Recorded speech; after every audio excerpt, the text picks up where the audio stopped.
Alright, alright. Good morning, good afternoon, good evening, welcome, welcome. Gonna be getting started here in just a minute. We've got myself up against Iron Thunder here to start. Hope y'all are doing well. We've got Aristo, Samuel Ibanez, even Captain Red Rogue himself watching. Welcome, welcome. Just, normally I do these things in the morning, but today we're doing a bit of a morning band practice, if you will. Some of you may or may not know I'm actually in a band. I guess you could call us like a blues rock, although we kind of play a bit of everything, to be honest. But yeah. Y'all ready to get started? Raz, welcome. You are here just in time. We're just about to get started. Alright.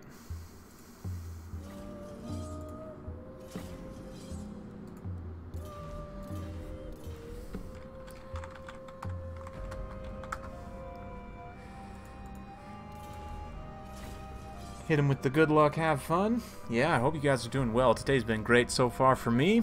So let's keep it rolling with some Total War. Got a few people on the list so far, so just as a quick reminder, if any of you guys do want to get on the list, feel free to shoot me a message on Discord. You can drop a comment here, obviously. David, what's up, dude? I don't know. I think you're the imposter. I think I was around first, maybe. I don't know. Could be wrong, but yep. Alright, so that's the perfect place to end that song, and we'll minimize that. And we'll go ahead and pop the screen blocker back. Whoops. Nope. That way. There we go. And we're ready to get started. So we're going to be here on Stallion Tomb, Empire versus Dwarfs. So as you can see, we've got a bit of an interesting build. This should be quite the time here. This map, unfortunately, I'm not going to be able to take the best advantage of my long-range cannons here, but we'll do the best we can. Certainly, there are a lot of woods here to watch out for, but I think we can get some decent lines of sight, maybe about here. And, yeah, good old Smelter Gelt. Get some swordsmen in here. How do we want to spread this out? These spearmen are honestly just here to kind of soak hits. Swordsmen can go in more of a reserve position here. We do have the good old meme tank. Should be a lot of fun. Do something like this. Put you guys out here.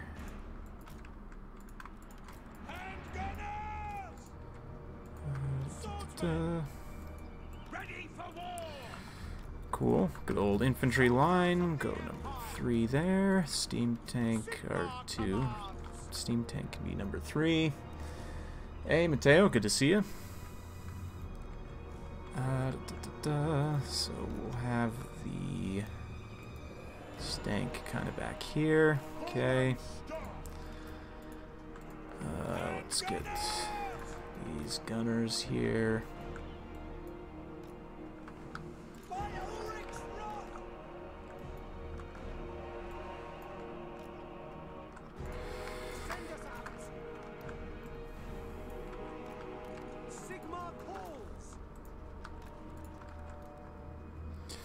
Put you in 7, put you in 8. Get skirmish mode on. Let's grab these cannons here. We'll put both of them on 9. You guys, guard mode, 9. Let's see. Okay, this is a lot of control groups, but yeah, I was just thinking, you know, have some fun with the powder. Make it more of a powder-themed build, but you're probably right, Aristo. I was even thinking Free Company, actually, just because they have more numbers, but yeah, with the Plague of Rust, you could probably get away with using Free Company. Absolutely. Alright, let's do it.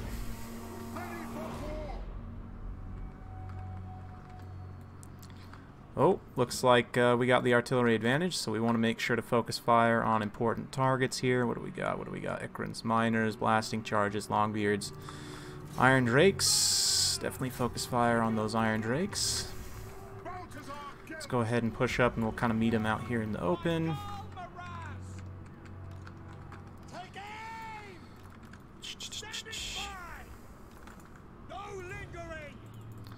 kind of push these guys out. Seeking the enemy. By my will alone. Let's go. Yeah, getting some good damage on those Iron Drakes. That's what's up. Switch. That target there. Ready for war. Ready for war. Spearmen. Formation, march.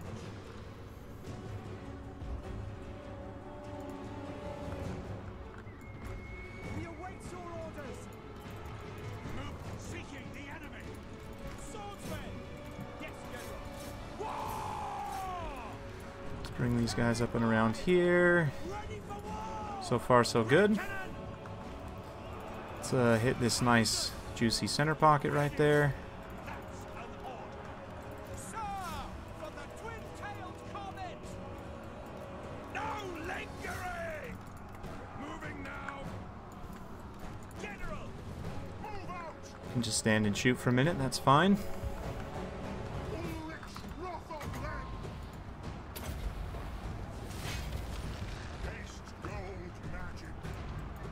We are Sigmar heirs. Bow before me. General, march. Withdraw. I am supreme. Swordsman, taking position. Formation march. Our steeds are restless. Moving now. Morning, Emperor. Let's come get these Rangers here. Sorry guys, I'm kind of quiet, trying to concentrate here. This is actually a reasonably decent fight here. Let's go ahead and pile in some of the reserves. Sigmar commands. Go. Take position. Ah! All ranks march. Okay, you guys, I guess keep shooting them. Let's go ahead and collapse here. Need to regen some Winds of Magic. Need some of these guys to regroup over here. Perfect. Okay, come back. Let's actually start using this guy to start cycle charging a bit there. So I could rest those miners. Feel my fire. Quick march. Need to start popping those accusations. I screwed up with my knights. That's not the best. Steam tanks got a terror route there. Let's see if we can come drop a quick... Oh, those are Longbeards. Okay, they're immune to Psych. Warriors of Dragonfire pass. Glory to Can the we get these Empire. miners maybe? Hand gunners. Swordsman. Okay, got them. My my gunners are getting tangled up here. We are Sigmar's heirs. Yes, sir. Quickly.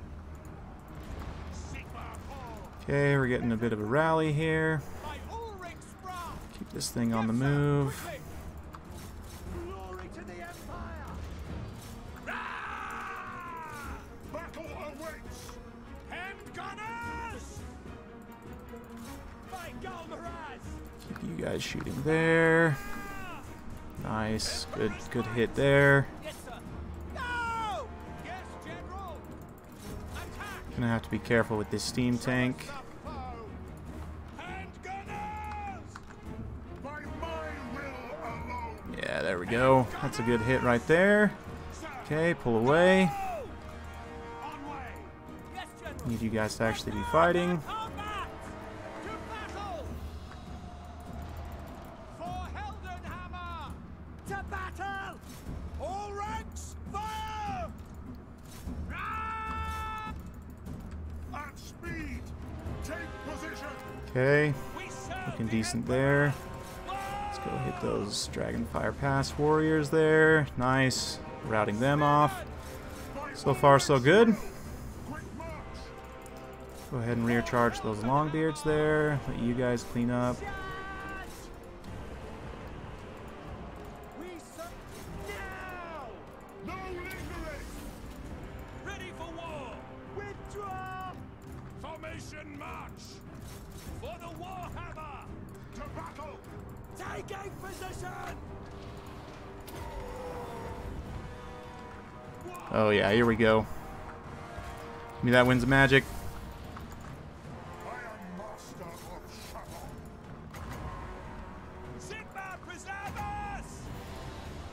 There we go. That's it right there. Just transmute all of them. Yes. I think that's it right there. Maybe. Okay, keep shooting there. Where did my steam tank go? It's just juicing up this pocket right now.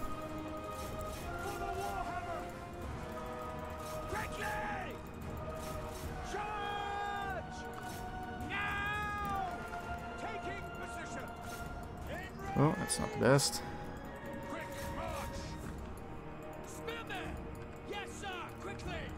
That actually kind of worked. How about that?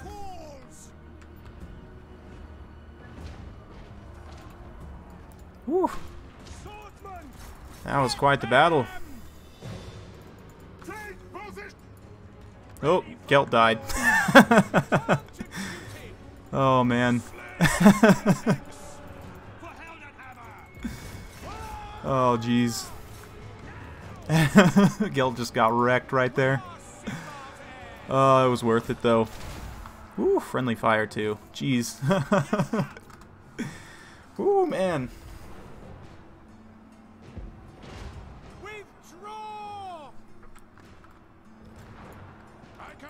What do we got? One Slayer still fighting here. Alright, what's up, guys? Oh, man. We got Wicked in here. Rightist. Yep, indeed. King of the Hill. Yeah, man, I'll put you on the list. Absolutely. I'm going to save that one. That was worthy of the people seeing. For sure. GG, man. That was fun. That was a pretty solid anti-Empire build. I would say probably you want at least one cannon. But yeah, the Great Cannons actually did pretty well there. 94 kills on the Steam Tank, 171 on Gelt with those two fat final transmutations. The Witch Hunters racked up a ton of kills too. Good stuff. Good stuff. Cool, cool. We got Anti-Mage in here. Welcome. Great supporter of the channel. So who's up next here? Let's see. I'll throw Hero of Rome on there. Sarmatian looks like. Let's see. We got A-Move Hackers up next. So A-Move, if you're out there, I'll shoot you a message anyway. But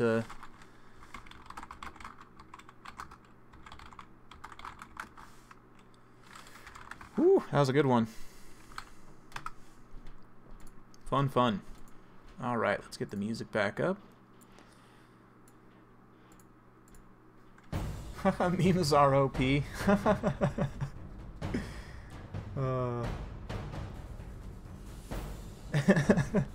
alright, Iron Thunder. That was a pretty mean anti-dwarf build. By the way, if any of you guys are looking for a good anti-dwarf build, this is the matchup's pretty tough for the Empire, I would say, but this worked okay this time. Yeah, the Steam Tank is really good in this matchup, for sure. For sure. Memes are OP. Any plans of playing Resident Evil 2? Not really. Never really been a huge fan of the franchise, but yeah. Bannerlord, on the other hand, and the new Civ 6 expansion, which is coming out, what, 10 days from now? So, yeah. Cool, cool. Let's see here.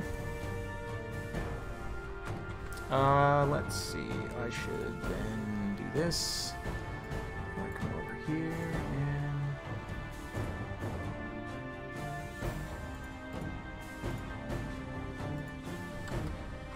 and... Okay. There we go. I was appearing offline on Steam, apparently, which is, you know, always good. Oh, that's a bit loud, I think. Maybe. There we go. I think that's a bit better. Cool, cool. Neverlord. Yeah. Yeah, that Steam Tank. It's I mean, single entity chariots in this matchup always going to be pretty good, and the fact that it has a pretty decent armor-piercing missile attack. I mean, obviously it's more meant kind of against anti-large, but it does decent work against armored infantry, of course, as well. And that 80 charge bonus, pretty OP. Not really, but yeah. The idea here is the great cannons are gonna kind of counter opponents' cannons, and then the steam tank can be not quite so vulnerable. With the build that you had, Iron Thunder, just from the outset I could see that the Iron Drakes were going to be the biggest threat, which is why I was targeting them with the cannons more than anything else, so that then nothing could take out the steam tank, and regardless of what happened with the rest of the units, I would probably be okay in the late game as long as I kept the Witch Hunters and the steam tank alive. So yeah, looks like 8-move Hacker's going to come in, take his standard dwarves. So what do you guys want to see? Let me know in the comments, in the chat here. I'll let you guys pick my faction for me. So I'll give you a minute to type it out in the chat. Who should I take against 8-move Hacker's dwarves? Dimmy G says Beastmen. Beastmen are good versus dwarves. That's definitely a thing. Dark Elves, Filthy Rats. Skaven? We can do some Skaven. I haven't played Skaven in a while.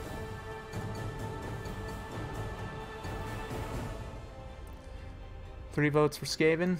Got a Tomb King in there, another Dark Elf. Dark Elves are pretty good against the dwarves. I'll tell you what. Let's go with the Dark Elves. I'm feeling it. I've been thinking I want to play the elves lately, you know, just get kind of back in the swing of things here. So let's see. Let me think about this. Actually, I haven't played this matchup in a while. This might take me just a second.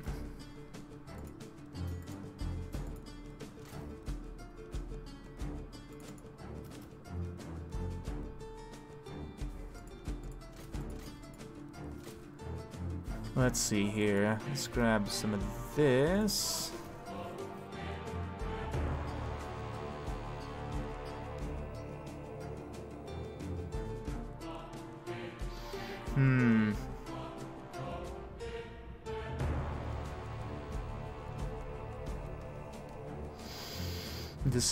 Decisions. Many decisions are to be made here, apparently.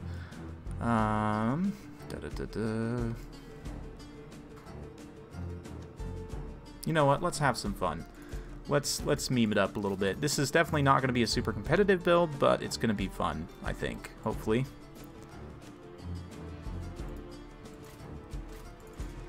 Let's do this. Let's do this.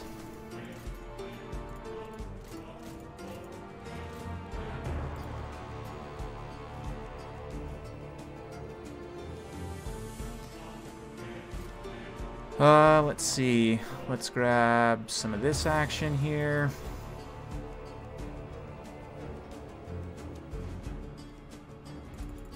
This is not going to work, by the way. Just so that you guys know, this build is not competitive at all. Oh, man. This is going to be fun.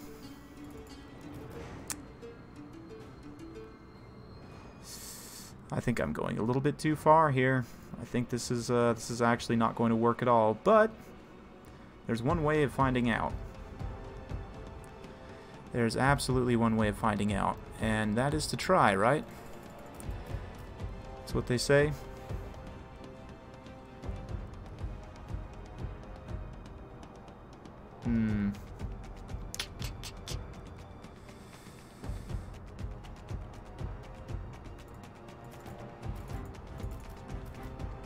There we go. That feels a little bit better.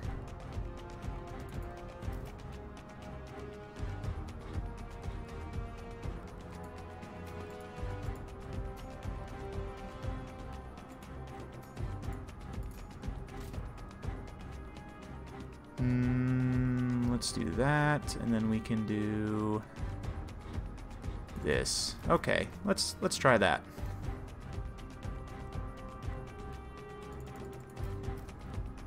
Yeah. Okay, there we go. Da-da-da-da.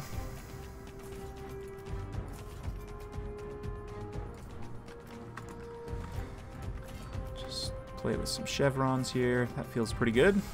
Here we go. Here we go. Go ahead and pop this guy back. 6 units of Blackguard. Something like that. Alberic's faction. We could probably do some rats next, assuming I win this, but... Rocket Man, I might be able to fit you in here. Sarmatian, currently you would be number 4 on the list. So we've got Evan, Rightist, Hero of Rome potentially. I don't know, a Hero of Rome isn't 100%, but if Evan and Rightist are cool to let you go first, I wouldn't mind putting you on next. But there are a couple people ahead of you, but yeah, it's up to them. All crossbow cav. You guys will see. You'll see. No, I don't want to spoil it.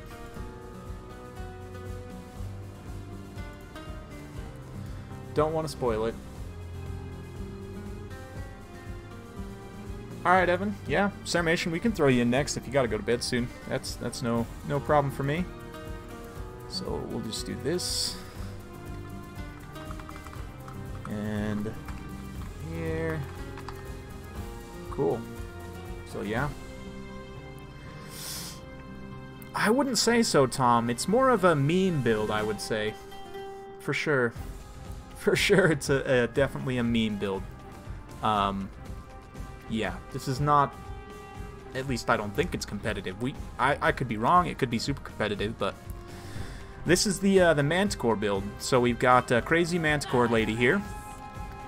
Leading the way, and then we've just got a ton of crap infantry just to stand around and die mostly, and then we've got another crazy Manticore lady to summon some more Manticores, and then just because that wasn't quite enough, I brought 2 more Manticores.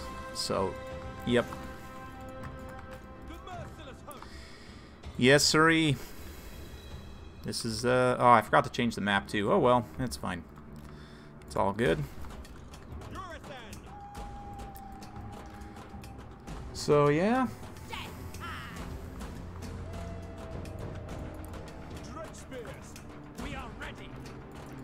Some pretty fitting music to prepare to fight the Lizardmen.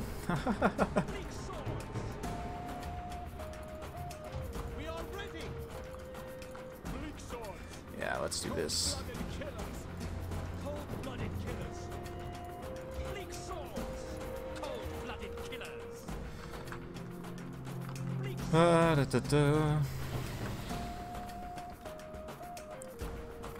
Alright.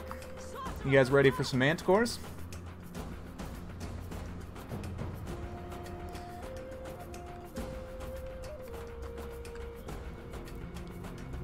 We could probably squeeze you in as well, Hero of Rome.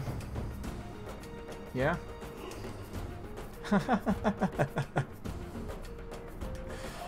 Cool, cool. Alright, let's do this. Go ahead and pause the music. Give it a nice fade out. Oh, that was super ham-fisted. Oh, well. Oh, here we go. Let's pull back. Understood. The merciless host. Yeah, we definitely want to go get some of those Croxigores. Let's just go all in. Why not? Straight to the heart.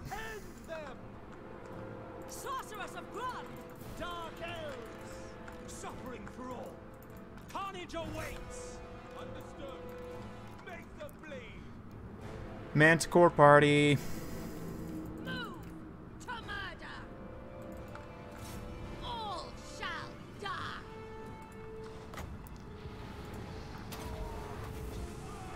I offer blood. Onward. Eager for battle. Slash. Kill. Oop, that may have been slightly a bit of a mistake, but that's fine. We're here to have fun, right? Hellebron's just gonna die. It's all good. Spreading despair. By Cain. It is done. Forward. Striking out. No, she's fine. She's fine. She's gonna be fine, guys. Don't worry. Hold one. Slay them. Eager for battle. On to slaughter. Onward. Whoops, you guys should not be in combat. Onward. You guys should be in combat. Must Oh, oh, we got a little ham there. That's okay. Let's drop a Flock of Doom.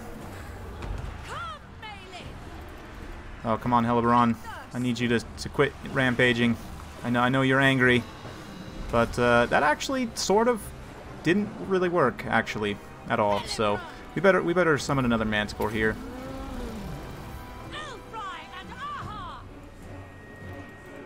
Bloody murder! On to slaughter! My blade hungers!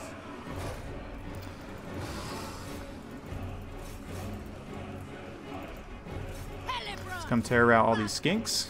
Dark Elves! Attack! Going! We understand? No survivors! Spreading despair. Kill everything! Excellent. Blood will Good, good. Got those skinks out. pull back! Blood Queen. Dark Rider crossbows! Carnage awaits. Come, Melee. Helibron. Kane wills Is this gonna work? If this works, I will be so happy. I don't think it's gonna work though. Well, we'll see. Let's have everyone go crazy.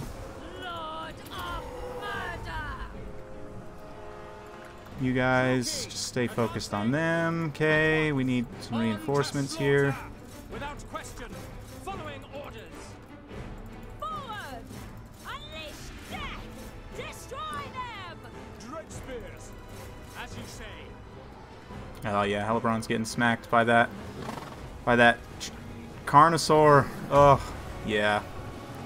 Dark sorcerer. Not have enough to deal with the Carnosaur, unfortunately. Oh well, that almost worked.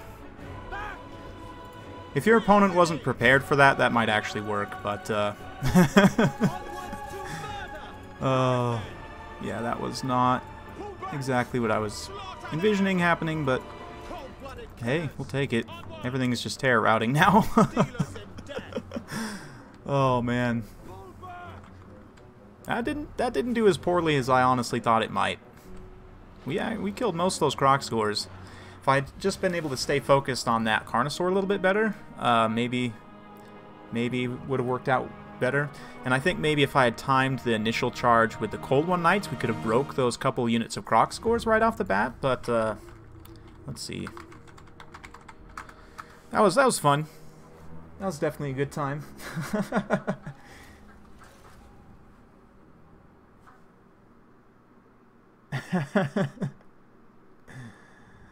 Oh man, new baguette line, huh? That's great.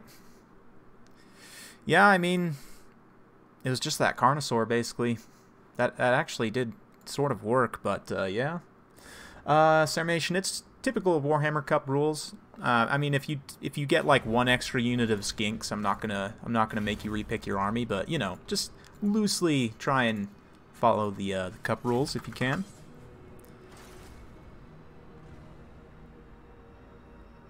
Croc scores are really good. I would definitely, I don't know if I would say that they're OP, but they're certainly strong. Stronger than a lot of people give them credit for, certainly. So let's go ahead and get this going here.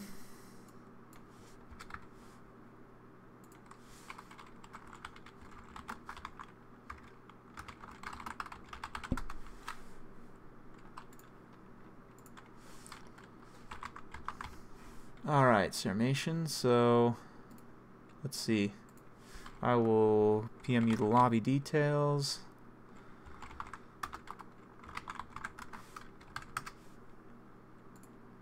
Alright.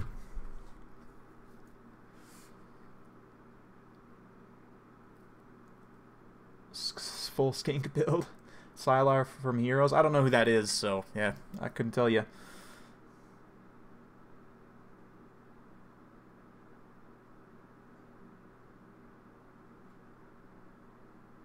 Rocketman, if you want to get on the list, you can. It's got a few people on the waiting list at the moment, but yeah, we've got Evan, Ridus, Hero of Rome, Hakai potentially.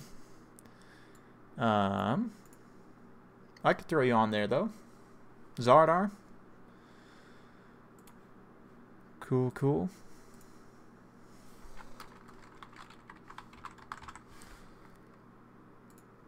All right.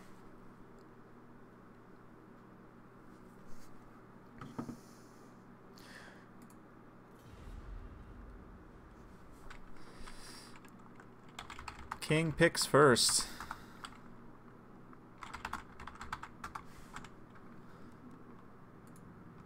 Yep. King picks and bans first. So, sitting champ can choose the faction they want to play, and then they get to ban one faction from the counter pick.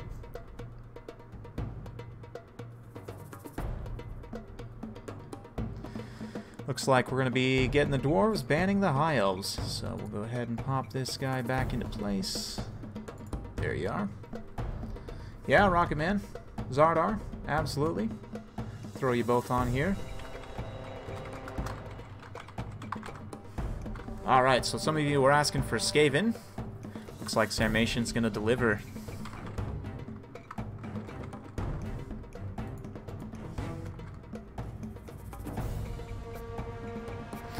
Yes. Alright. Halo, what's up, man? Good to see you. We got the whole clan in here, huh? All the extreme meme team. The team of the extreme memes. Ah, okay. I'll take it. Sure. Yeah. Absolutely. While these guys are picking their armies, I'm gonna go grab a drink of water, and I'll be right back. Oops, not that. This one here. There we go.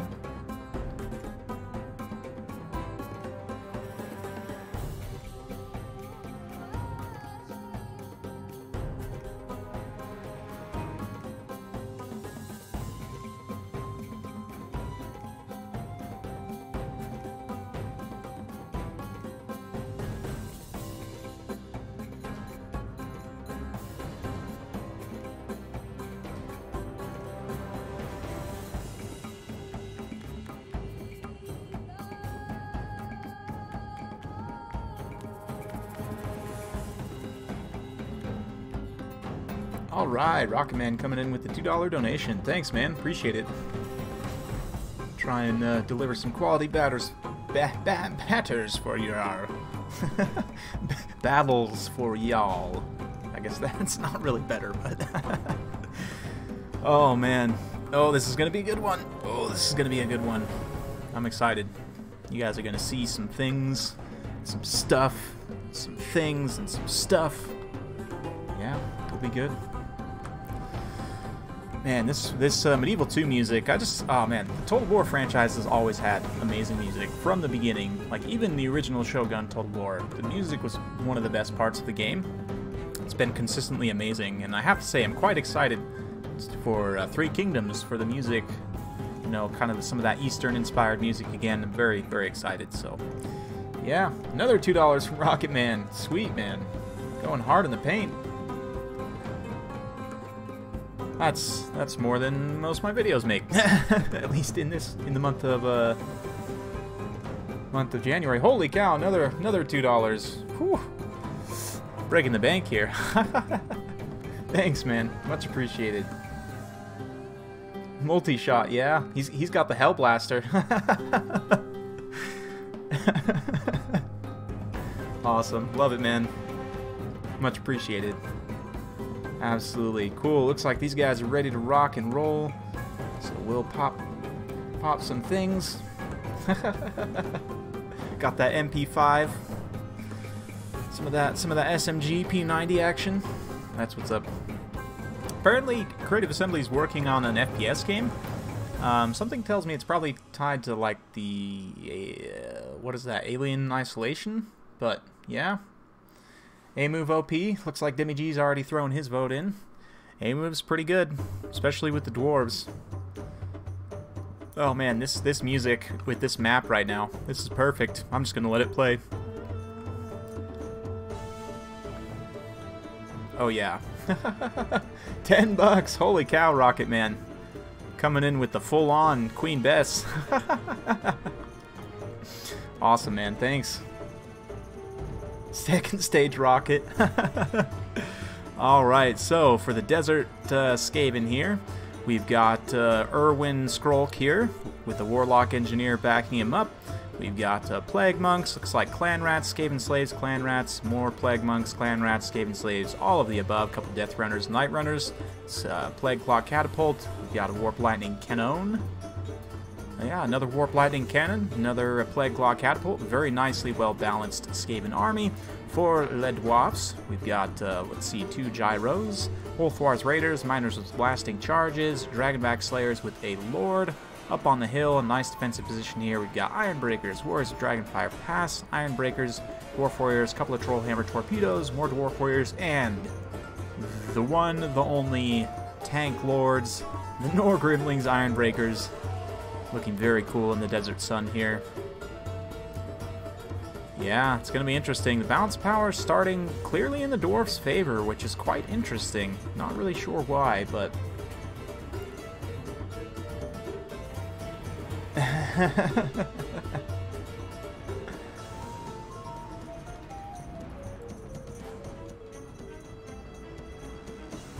Thanks, man. Appreciate it. It's much appreciated. I love making the content for you guys, so it's a pleasure both ways, I have to say.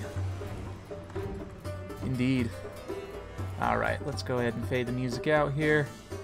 As awesome as this is, it looks like these guys are just about ready, so go ahead and give that a little pause here. And we're on point.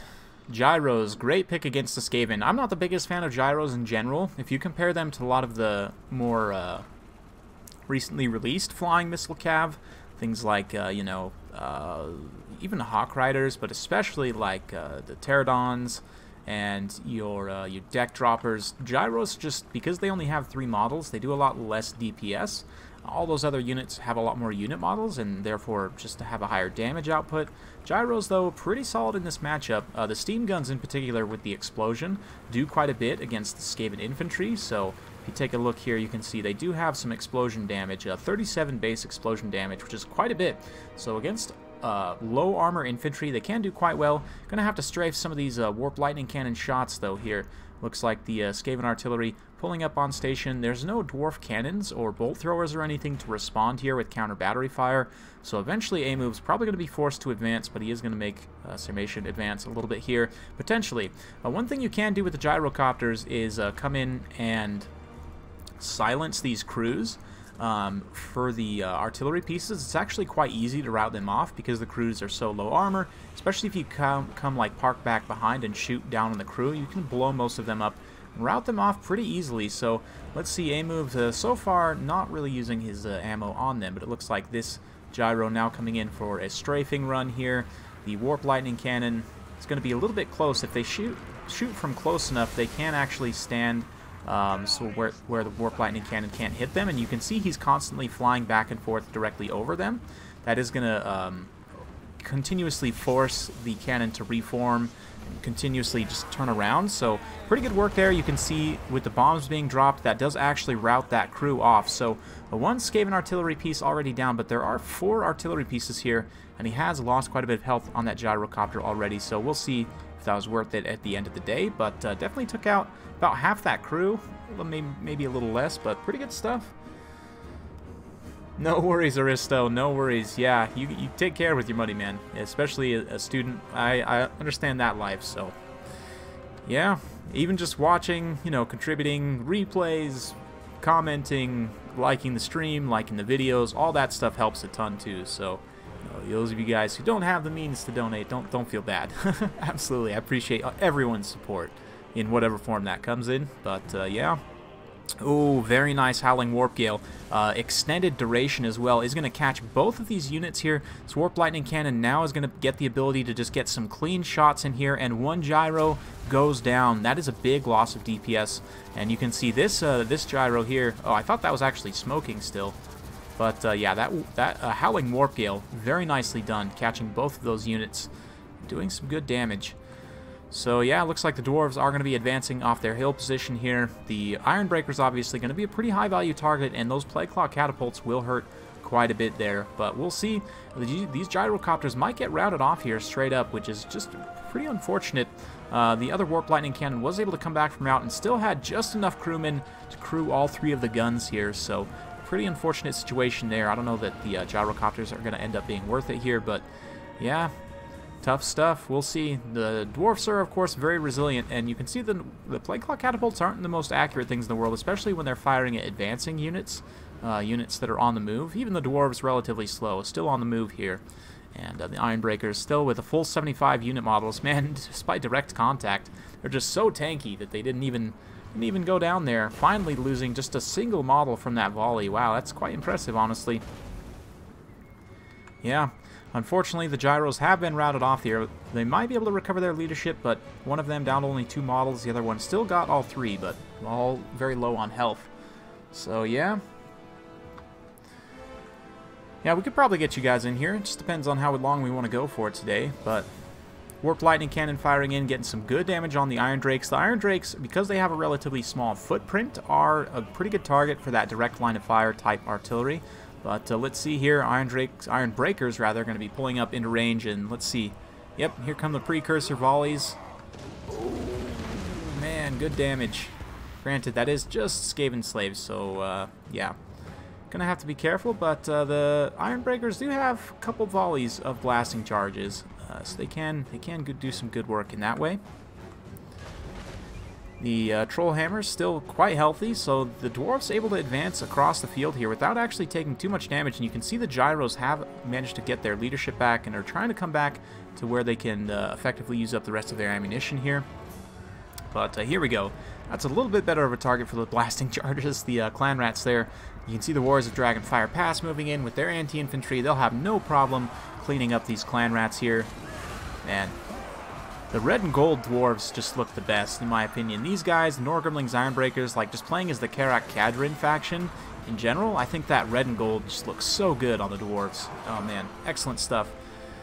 But yeah, looks like Ulthar's Raiders making their way forward here. The Dragonback Slayers are going to get into the back line here and face up against Death Runners. So 2 units not really meant to fight each other, but it's hard to say who will win there. Dragonback Slayers do have just straight up better stats, so I think that, yeah, that looks like they're taking them to Pound Town. Granted, they are taking some damage in return, so it's not completely for free, but it looks like some Overwatch fire from the regrouped gyros here, while the rest of the dwarf forces moving in to engage. So yeah, things are looking up for the dwarves. It's not completely out of the woods yet, and the good artillery engagement initially for the Skaven is going to be very critical here. Despite that, though, it's still going to be tough. Like I said, the dwarves very resilient. Obviously, that Dawi leadership is, yeah, it's tough to take down.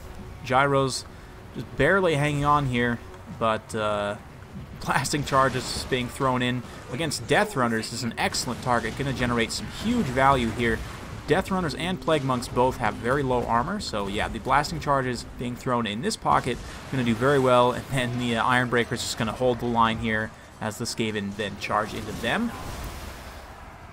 But nonetheless, the Dragonback Slayers did take a ton of damage from that engagement. They were able to rout off some Death Runners, but the Plague Monks are definitely not something they want to be fighting. The Plague Monks have the advantage of anti-infantry, so that's definitely not cost-effective. So good job pulling back on the Dragonbacks. Yeah, these miners here are going to get a little bit more blasting charges done on the Death Runners. Very good value once again. Nice cheap unit generating some good value. And these Iron Breakers here do have high enough melee defense to hold out against the Plague Monks without too much issue.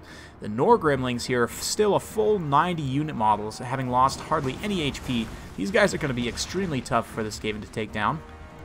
The artillery probably needs to start focusing on them, just because there's not really too many other units that have the high enough melee attack to really get through. The Iron Breakers, of course, Norgrimlings Iron Breakers, 86 melee defense, and they have 90 unit models, so this is a unit that's extremely tough to take down. But yeah, it looks like we've got some summoned clan rats here getting dragged down. The Warlock Engineer, of course, with the Magic Drain could do it over time, but we'll see. He does have armor piercing himself, so his attacks will also fell some of these miners here. Maybe. Come on, buddy. There we go. Maybe not. But over here, Ulthar's Raiders getting some good damage in. They've just about used up all their ammo here, but able to get 67 kills, so generating some pretty good value there. One more group of Gyrocopter has regrouped and using up the last of their ammo here, firing at those clan rats and more clan rats. And Dwarf Warriors holding the back line here against plenty of chaff. Some, let's see, Plague Monks back here fighting off the Iron Breakers. So we'll see. Dwarves have a pretty good position here, but there are still lots of Skaven on the field. I'm just a little bit concerned about how healthy these Iron Breakers are. All of these groups of Iron Breakers are still very healthy, especially these Norgrimlings here. With, again, that red and gold color scheme just looks so good, man. Ah. Makes me proud. Yep. We'll see, though. Looks like the drain effect is going from the Warlock Engineer there, so that's pretty good. Gonna have to be careful, though. The Dwarf Lord is now getting in here to tangle up with the Warlock Engineer. He can definitely teach him a lesson, but yeah, coming in with a nice side chop there. Oh yeah, look at that angry Dwarf. He's got all kinds of grudges to settle. Warlock Engineer is gonna have to hightail it out of there. Does not want to take that fight, although the drain effect...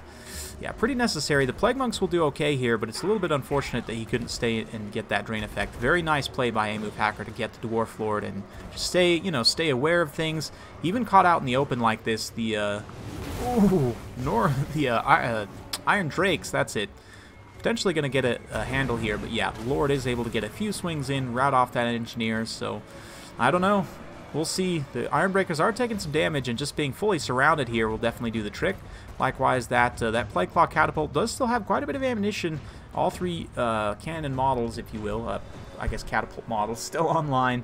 They are firing at those Norgrimlings Iron Breakers. Good hits there, so yeah, Skaven might be able to pull this one back. You can see those hits on that unit are just doing damage to the balance of power straight up, visibly, so yeah, it's pretty good stuff. Well, Lord Skrolk also still very healthy, so he can... also, obviously, with that Rod of Corruption continuously drained. Did he actually bring Rod of Corruption? Surely he didn't forget it. Well, goodness gracious, he didn't bring either Rod of Corruption or Liber Bubonicus, so that's a pretty big mistake. That Rod of Corruption could have swung this fight probably pretty decisively by now, but Night Runners, having used up the rest of their ammunition, going to eat some blasting charges here. Skaven do have some scattered, tattered forces, but the fact that all of these artillery pieces are still so healthy, used up just about all of their ammunition here, and yeah, both the Plague Claws still have a little bit left, so both players going to kind of be reforming a little bit here. Dawi making their stand. But man, those Plague Claws are going to be brutal in this late game. They're going to have to start pushing forward and getting to them, or else just weather the last of the ammunition, but we'll see. I'm not sure that the Plague Claws are going to be enough to really finish off the Dawi leadership here, and at the end of the day, I mean, there's really not a lot of Skaven melee power left, so we'll see. Oh man, these Iron Breakers are just barely holding on to their leadership, down to about 22, so yeah, if this Plague Claw were to shoot in here, I guess the Contaminate is also bound on Lord Skrolk, right? It is the same effect, I want to say. Yeah, Contaminated, so that would actually wouldn't be any help to shoot in there. But we'll see. Those Norgrimlings down to 56 unit models, very low on HP, but still more Iron Breakers. Ulthar's Raiders coming in now from the side, and we do have the Warlock Engineer regrouped as well, so still anybody's game at this point. Very close battle, actually. An excellent showcase of this matchup. Hope you guys are enjoying. Ooh, man. Those Norgrimlings, they're holding out very well despite being exhausted and I guess very tired. Of course, they are only fighting clan rats, but still, I just don't know that it's going to be enough. I don't know that the Skaven leadership can hold itself together anymore. We'll see, but I think the Iron Breakers are just going to tank this one out, if I had to call it, but we'll see. It all just depends on if these Plague Claw catapults can get some effective hits or not. That was a pretty good hit right there, but ooh, another couple good hits right there. We'll see. It's awful close, guys. It's very, very close at this point. Not sure, though. I think the lack of Rod of Corruption on Skrolk is going to be pretty painful. That AoE drain would have been very nice to have at this point. You can see the Warlock Engineer just not able to hold up his leadership. That Dwarf Lord, man, he's got a personal grudge against that Engineer specifically, I guess. Yeah, you show him who's boss, Dawi. Oh, man. Couple more hits there, but we'll see. man, down to 32 unit models now. Lord Scroll still pretty healthy, but it's just, yeah, these cannons are just about out of ammo, or the catapults, rather. About 4 volleys left there. That one's just used up its last shot. Solid hit. Took down a couple dwarves there. But yeah, I think with the loss of that ammunition, I don't think that the Skaven have what it takes. Yeah, very GG. Yeah. Woo. It's awful close. Yeah, you can see the balance is tipping, though, as these guys start to run out of ammunition. It's going to be it, I think. Maybe. Yeah, these Norgremlings just getting tied up by so many models here, but it's not going to be enough. Still 47 of them in this late game here. 182 kills. Holy cow. 134 on these Ironbreakers. 206 and climbing here. Up to 210 already. Wow, that's impressive. Very good stuff. Hey, what's up, Appius? We got Farrell Kronz. Yeah, I thought Skaven had that one. That was awful close. Very good initial engagement dealing with the gyrocopters, but those Ironbreakers just absolutely tanking through everything. That's why I love that unit. The Ironbreakers, the Norgremlings Ironbreakers, and just Ironbreakers in general, very, very good in a number of matchups. They're insanely high melee defense, 68 melee defense. It's just ridiculous. Absolutely ridiculous. Good stuff. I don't know, Appius. I would say for most players that's true, but for tournament level players that might not necessarily be true. Skaven do well on a pretty regular basis in the tournament scene, but I don't know. Yeah, I would still, personally, I still think they're F tier, but that's just me. Let's see. Up next is Evan, I believe. So, yes. Evan, if you are still around, I believe you are up next.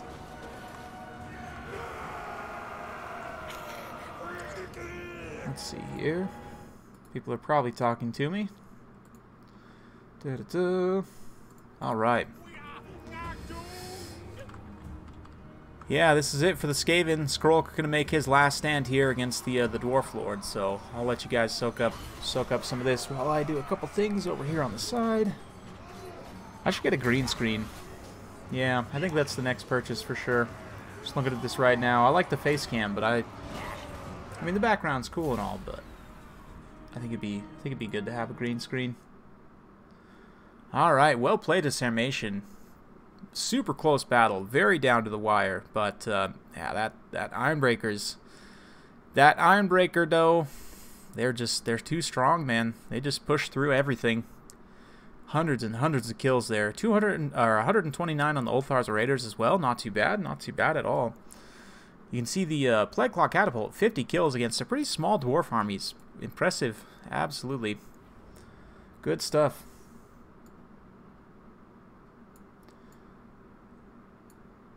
Good stuff.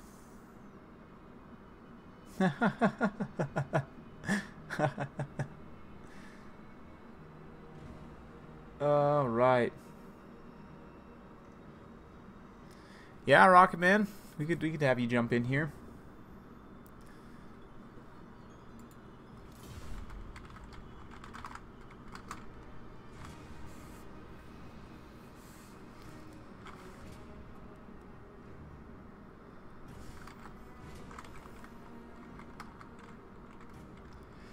Yeah, that was a fun one.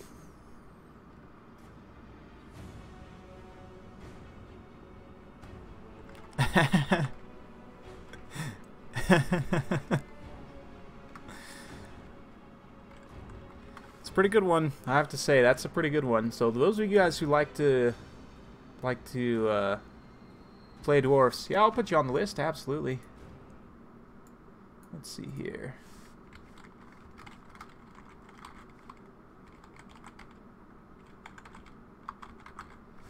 Cool, cool. Fire up the music once again.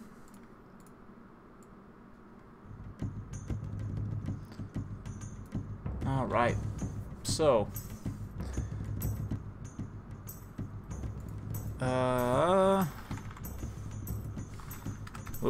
my game crash? Yep, looks like it crashed. Oh well. Let's go ahead and restart.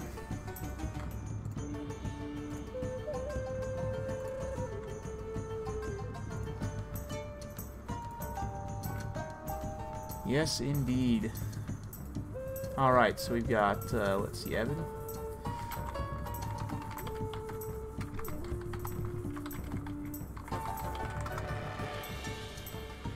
I'm just going to rehost as a spectator.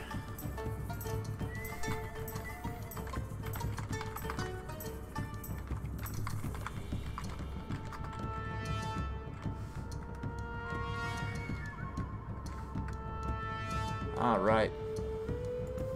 That way I can just change the maps and stuff myself. So let's do this.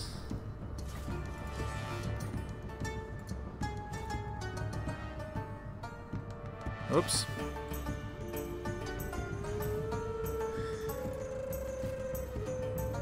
It's just the default Windows background. I'm just too lazy to change it. Alright, there we go. Now I host it as a spectator. And we can do, let's do Devastation of Ostermark, maybe? Or let's do Charnel Valley. We just did a desert map. Let's do, yeah, let's do this one.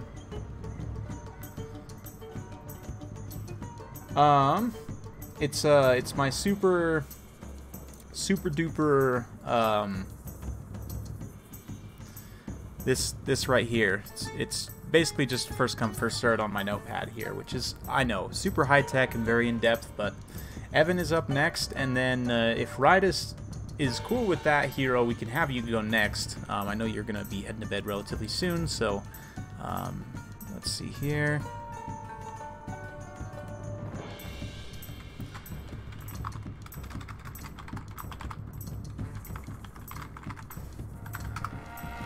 So yeah.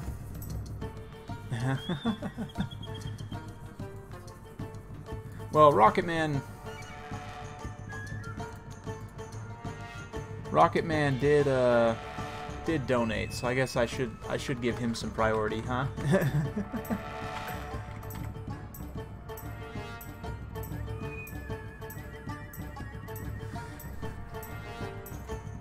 Yeah, so we'll do Evan, and then we'll do. Okay, no worries, Hero. We'll catch you on the next one. No worries. No worries. Yeah, I'll be doing this plenty more, so we'll catch you on the next one for sure.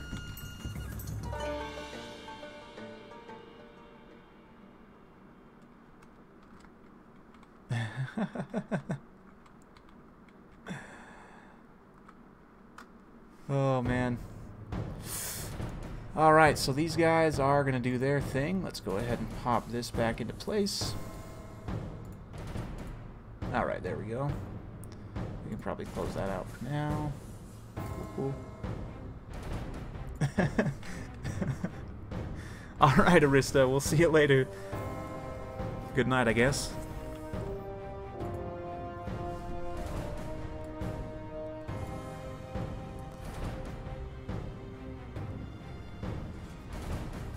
Oh man, yeah.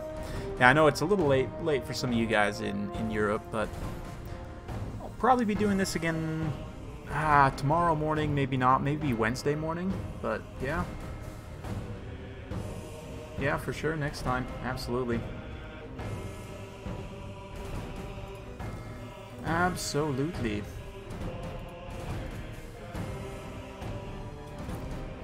Fun. Alright. Let's see what these guys get to.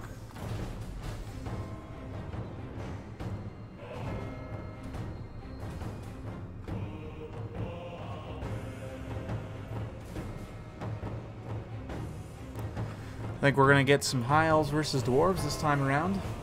You like that screen blocker? It's a fun one. It's one of my favorite thumbnails from the past year for sure. This is actually a song from Medieval 2 Total War. So this one is called Salenko, composed by Jeff Van Dyke. So yep, Yeah, Medieval Total War. You know me. Med 2 all the way. All the way. Absolutely. Dun, dun, dun. Oh yeah, so sick. It's great. Good stuff. Yeah, this one, I do have to say, the music on Warhammer is pretty good though. I definitely like how they have like a theme for each different faction. Well, not technically. I guess some of them share a theme, but like I would love to see them, because like Bretonnia, the Wood Elves, the Dwarves, and the Empire all share the same like musical theme. So I think it'd be super cool to see the Wood Elves and the Dwarves especially get their own. Like Bretonnia and the Empire, you know, they can keep the one that's there already. It's pretty epic, don't get me wrong, but I would just like to see more unique motifs for the different factions, if you will. And then I guess Chaos and Beastmen share one, which is fine. Same with Norska. They're all Chaos, right? That's fine. And then the Undead, I think Vampire Counts have their own that they don't share with anyone, I want to say. But yeah. Yeah, and then all the Game 2 factions have their own, obviously. But yeah. Yeah, Med 2 was god tier. It's such a good game, man. Not really, Andre. It's just mostly just for fun. What other types of games do I play currently? Well, I actually have been testing out Skyrim Relic Hunter loadout. I'm probably going to be playing that on the channel, actually, for those of you guys interested. Civilization 6, been playing quite a bit of that. I'm thinking about picking up some of the, what's the company, Paradox Grand Strategy games. Like, I haven't really played, like Crusader Kings or, you know, those types of games very much, so yeah. Yep. Let's see. Darkest Dungeon. Yeah, trailer music from Bretonnia. I agree. They should stretch that out into like a full battle song for sure. Oh, I guess I have to start. I forgot that we're in spectator mode. My B. PS1 Warhammer. I don't know that I've ever played that game.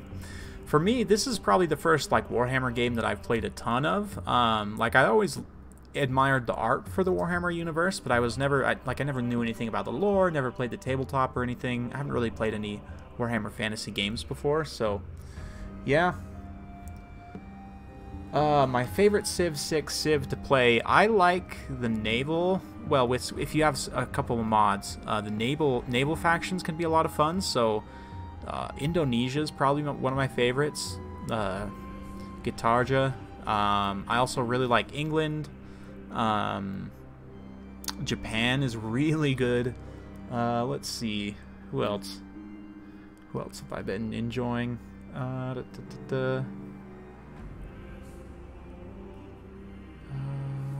Yeah, just in general, there's a lot of good factions. Oh, Scotland is really good too. Scotland is has an interesting play style. It's a little bit different, but yeah. All right, let's have a look at these armies, shall we? I guess I better move the screen blocker and cut the music, as great as it is. And let's get to the armies. So A-Move Hacker once again going with the dwarves. No surprise there. He's got a whole line of thunderers here. Some Skolder Guard. Very nice. Seen these guys against the High Elves before. Very good to take them in this matchup. Got some Ulthrar's Raiders. Once again, miners with blasting charges mixed with Dwarf Warriors in the front line. A Lord, Giant Slayers, Dragonback Slayers. Pretty standard stuff. For the High Elves, oh, this is quite the build here. We've got 3 Eagle Claw Bolt Throwers, 2 Nobles on Chariots, Alariel the Radiant up in the air, and 5 White Lions of Trace. Interesting. That's straightforward. Yeah, there's not a whole lot to it, but it's going to be interesting to see how these Bolt Throwers do. This map isn't amazing for them, but it has some advantages, certainly. Looks like we might have a couple of Reavers as well, but yeah, Burial Mound of Grudsnick here. You best believe there's some you know, goblins and orcs hiding out in the cave here watching the battle. But we'll see. Fun.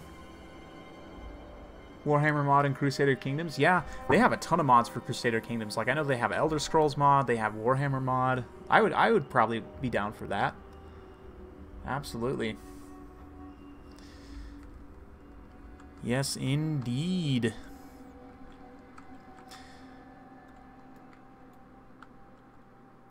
Man, watching A Move play the dwarves is always a treat. So wide. Wide as the Dawi should be. And these Skolder Guard, I'm excited to see them perform here, potentially. They do a ton of armor-piercing missile damage. So these guys, I mean, they can blow up Swordmasters and White Lions in no time. So we'll see. They're basically like 21 Gyrocopters standing on the ground, but with armor-piercing. So you can see they have similar explosion damage stats, actually, to Gyrocopters, and there's 21 of them, right? So that's kind of what I mean when I say Gyrocopters don't have enough unit models. I think they honestly should have, like, 6 to 8 unit models, but that's just me. That's just me. You could probably decrease their like HP per model count to compensate, but I do think that they need at least like 6 models. Looks like we're getting underway. The Grumbling Guard going to be grumbling forward. They, of course, with their old Grumbler trait, will not get tired, or rather they'll tire slower.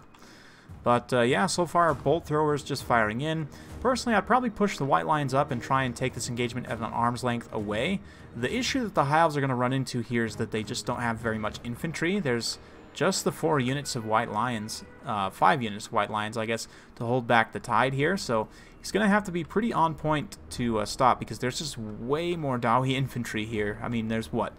Like, yeah, just many, many units. What, like 4 units of Dwarf Warriors, 4 units of Miners. We got the Grumbling Guard as well, so there's just way more infantry. So the numbers game is not going to go in favor of the High Elves here. He's going to have to very aggressively use those chariots and other units. Even just trading these White Lions into like the Grumbling Guard isn't going to be the best, but good shots in from the side there from the Grumbling Guard. But oh man, look at that. Oh man, those guys just got leveled by that Skolder Guard. I think we need to just watch this flank here as these White Lions start to get exploded by the Skolder Guard there as they kind of take this engagement. Oh yeah, that's what the people want to see, right? Oh man, such a cool unit. Ooh man, that's, yeah. Meanwhile over here, these White Lions eating all of the blasting charges, and this is what I mean, there's just, the numbers game is not going to go for the High Elves here, even using these chariots very aggressively. He's also got these Illyrian Reaver archers in the back line here. Alariel's going to come try and tie up these Thunders. There's just not enough damage output from these White Lions. I think probably overinvested a little bit on those bolt throwers.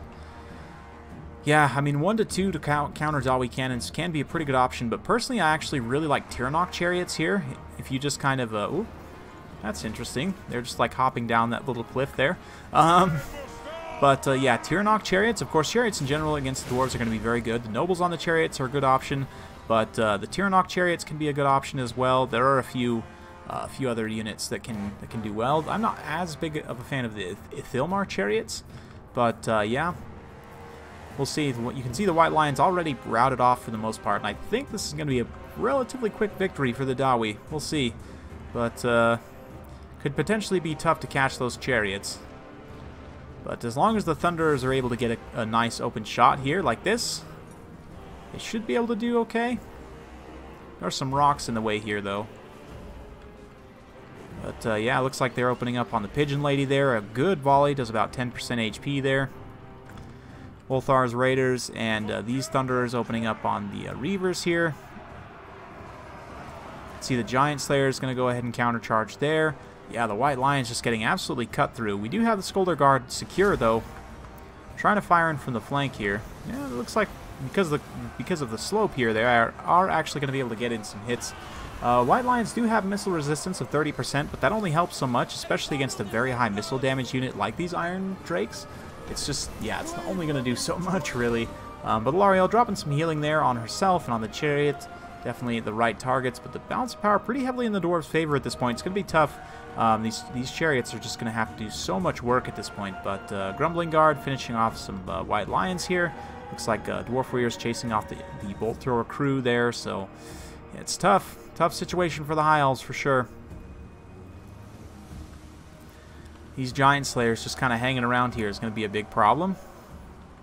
Good volley on that Noble there, and the Skolder Guard could probably even turn and start targeting the Noble as well. I don't know how well they do against large targets, but you'd think they could probably at least get a couple hits in there.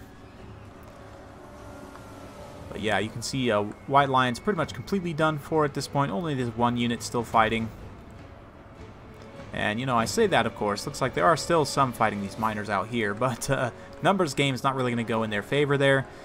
And, yeah, this noble is now caught between several groups of Dawi ranged units, which is never a comfortable situation. Going to be able to get multiple layers of crossfire here.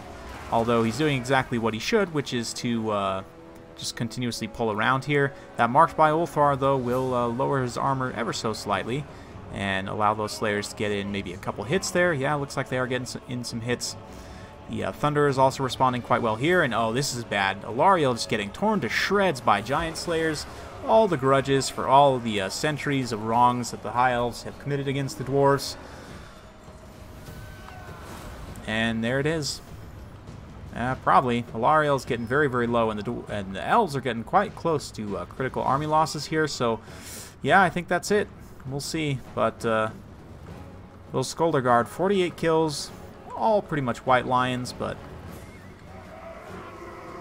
yeah, fun. I don't know exactly why they removed the Tormentor Sword from the Dwarves. Probably just has something to do with the fact that the Dwarves don't use swords. I know that seems like kind of a silly reason, but that legitimately might be it. It was pretty strong too. Like, the Dwarves were probably top tier while they had that, and even without that, they're still probably A tier. I don't know if they're S tier necessarily, but they're still probably an A tier faction, I would say. So yeah, I don't think they necessarily need it. Yeah, they were worried Giant Slayers would just destroy everything with it, I think, which they probably would, but I don't know that it would necessarily be that much of an issue. There are some items from the Dwarf rune crafting system that I would love to see implemented into multiplayer. I mean, if the vampire counts can have all of their OP, you know, bloodline lords in multiplayer, I don't see why the dwarves can't get more of their items from that item crafting system implemented into multiplayer. But yeah, these nobles on chariots are still alive here with Alariel. That's pretty much it for the High Elves. There's still a couple of tattered units here. It looks like Bolt Thrower crew running for the hills there. But all it's going to take is these Thunderers getting some solid volleys here, and it does look like they are turning to do just that. Let no earth scum survive. Nice shots, just continuous fire there. And it's just a matter of time before the High Elves get their leadership losses here. Come on, Skolder Guard. Oh yeah, that's what we want to see. Just melting that chariot there. Lariel's going to come down, heal herself a little bit, try and pull in this chariot, but it looks like it's having a hard time actually pathing into the area of effect of the spell there, which is a bit unfortunate. And meanwhile, this noble got tangled up with a whole bunch of units that he shouldn't have, including some Giant Slayers, and he is going to get routed off just before he gets in the area of effect there, which is most unfortunate. But these units are getting pretty close to their healing cap anyway, and there's only so much work that they can do in this type of a situation. So yeah, Skolder Guard and the Thunder is going to be reforming once again, trying to get an open line of sight on this this chariot here. Does get some good attacks in, don't get me wrong, but it's just not enough at the end of the day.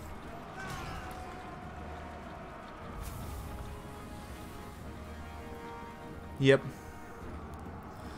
Yeah, it's tough.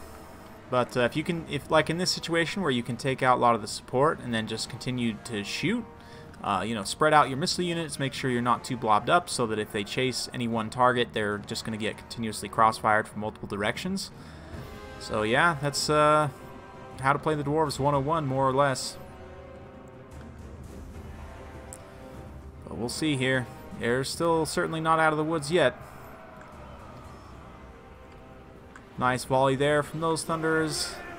We've got still plenty of Dwarf Warriors, Ulthar's Raiders, Giant Slayers, Grumbling Guard. So yeah, I think this is all but over for the High Elves. Well, there are still a couple of White Lions coming back. The Skolder Guard are going to go teach them a lesson, it looks like. Good little volley there. Man, how are these chariots still going? They are exhausted. I ain't standing around all day like some Elgie gets. Oh man, I love the dwarf lines. They're great. They're awesome.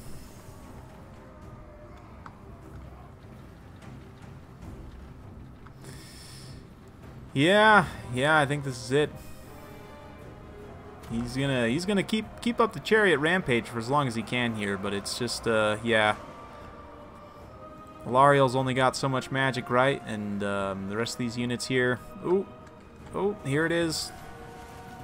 Oh man, that did a little bit of friendly fire, but that was really a lot of damage on that noble too. So, oh, point blank in his face. I think that might be enough to rout that noble off. And with the loss of these heroic units here, it's just a matter of time. Getting closer and closer to army losses. Yep. Let's see. Who is next? Let's see. It's Rydist up next. If he's around still.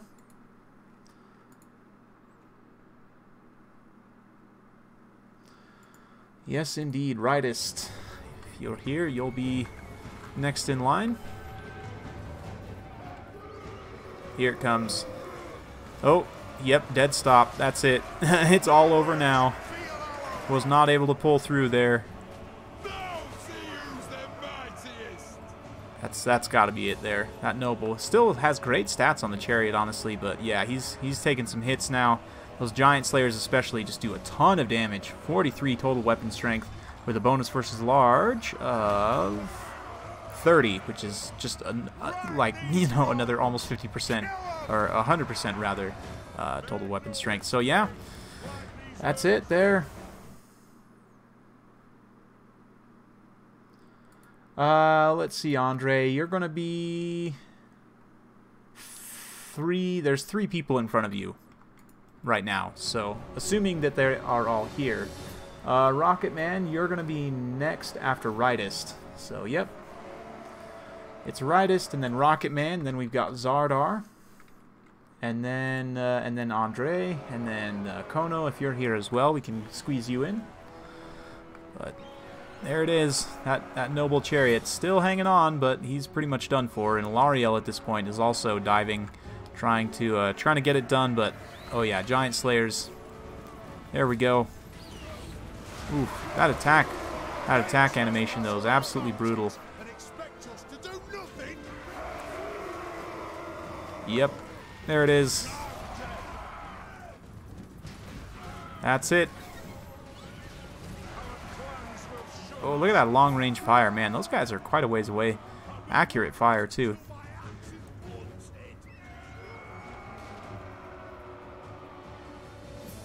Whew. Man, he's just about finished off the Skolder Guard, though. Those nobles, you can see how big of a pain they are to deal with, but yeah, it's not going to be enough, definitely. I honestly don't know how that thing's still going. Oh, there it goes. Blown up by slayers. Yep. And that's it. Man, Alariel still has so much leadership. I don't know how until she hits army losses, but yeah, there she goes. That's done now. Yeah, for sure, Halo. We'll throw you up there. Absolutely. Here to have some fun today, guys. So yeah, we'll be going for a while. Probably at least another hour and a half. But yeah, man, those noble chariots got a ton of kills. But the White Lions, like I said, just not enough supporting numbers there. I honestly think you cut a couple of these White Lions down and just bring spearmen just to support, give you more numbers to soak hits while the nobles get the work done. I also probably would have traded these Reaver archers out for something else, maybe just more infantry.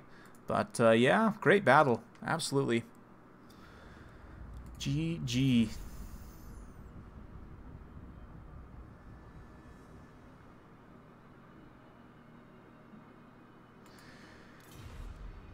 GG. Alright.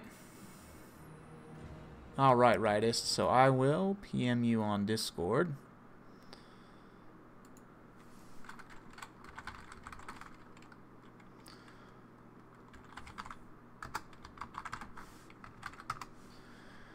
Cool, cool. So we'll go ahead and cue some more music, and I will go grab another drink of water, and we'll continue on.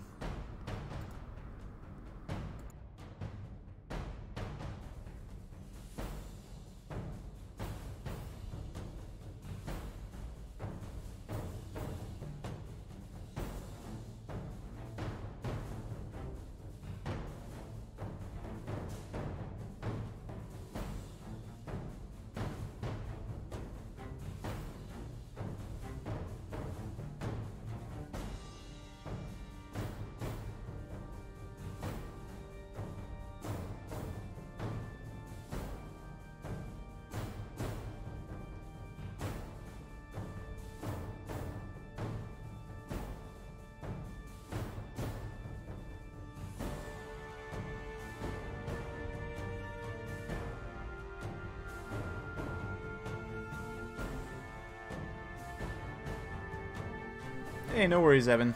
You're all good. Hey, everybody's got to learn sometime, right? So let's see if anyone can dethrone the dwarves here. They've been on an absolute tear, so let's change things up a little bit. Let's go with Glacial Lake. How about? Yeah, let's do that. All right. Yeah, no worries. It happens, but yeah. Battlestar Galactica 2. Oh, you mean Battlefleet Gothic? It's fun. It's definitely a lot of fun. I've been playing a bit of 2v2s, so I'm thinking actually sometime soon, one of these weekends, I might do a 2v2 stream with like Black Iron or someone. Maybe do that. Yes, yes, yes, yes. All right. Rocket Man's pretty confident he can dethrone the dwarves. They're in a pretty good spot right now, I have to say.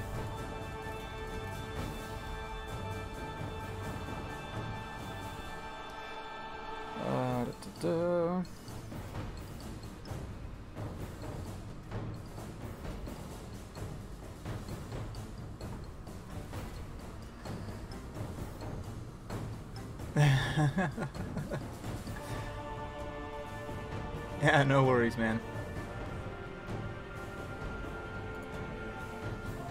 Alright. Other people are trying to talk to me. Let's see.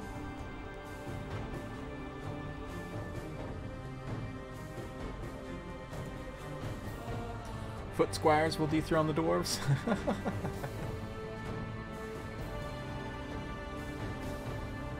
Yeah. Yeah, Evan, no worries. You're, yeah, just go back, you can rewatch the replay after the fact and kind of see, I mean, you still had, like, some white lines and stuff hanging around the late game, so technically it probably wasn't a rule break, but it's more so just the watchability of it more than anything, but yeah.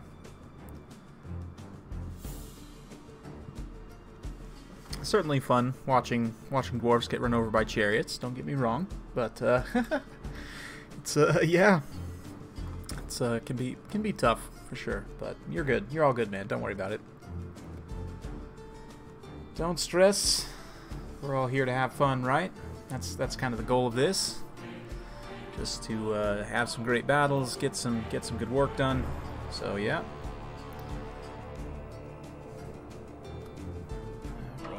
Phone is done charging, so that can go over there now.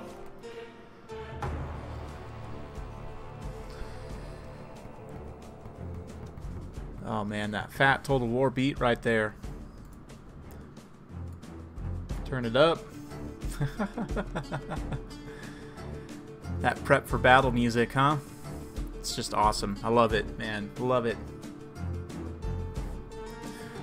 So what's y'all's favorite faction from any Total War game? It can be from any Total War game ever. But yeah, absolutely, Cursed Fanatic, I'm here to get you through your workday. Here with some multiplayer King of the Hill battles. There are some factions for Rome too that were actually pretty unique. There was the like Greek slash nomad faction. What was it? Chimeria, I think. They started at like the north of the Black Sea. That was a super cool, unique faction. Lizards. What else? Greek cities in Rome 1. Yeah, Greek cities. Oh man, when they had the pikemen. Oh, those pikemen were amazing. Yeah, Seleucids. Yeah, the Seleucids were a lot of fun for sure. In both Romes, they were just awesome. Silver Shield pikemen, huh? England. Oh yeah. Oh yeah. You could hold a bridge or like a breach in a wall all day, every day. England too. I actually was playing a Med 2 campaign a couple months back just for fun, and was playing England and those longbowmen. Holy cow! Talk about DACA, man.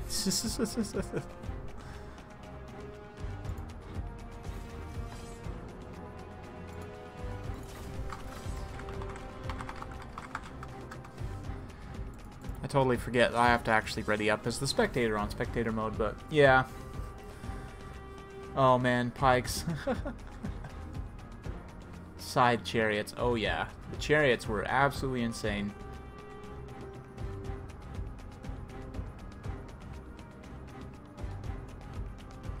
Illyria was hard, man.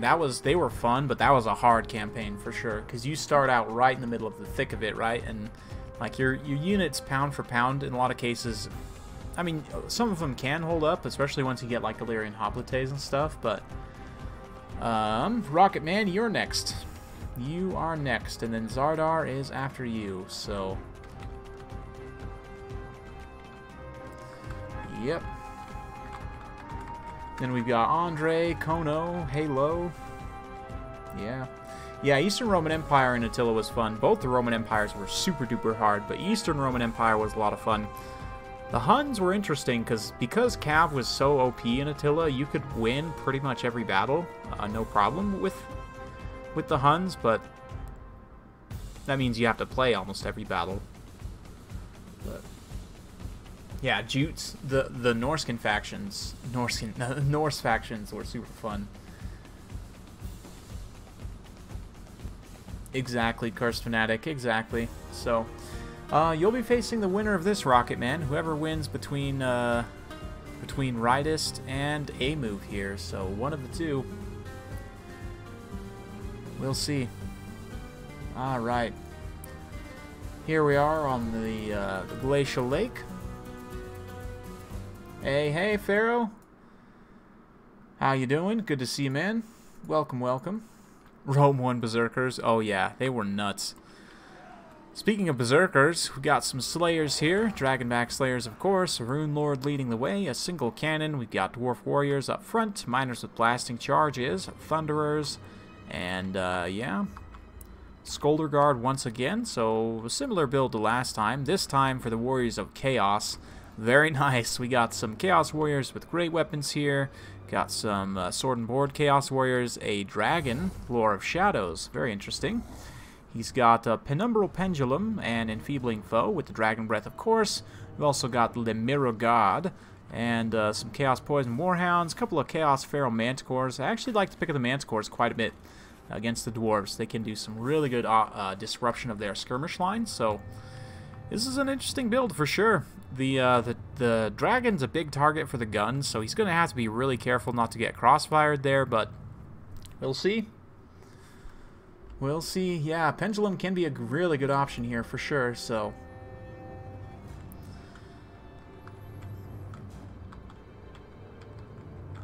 Yep.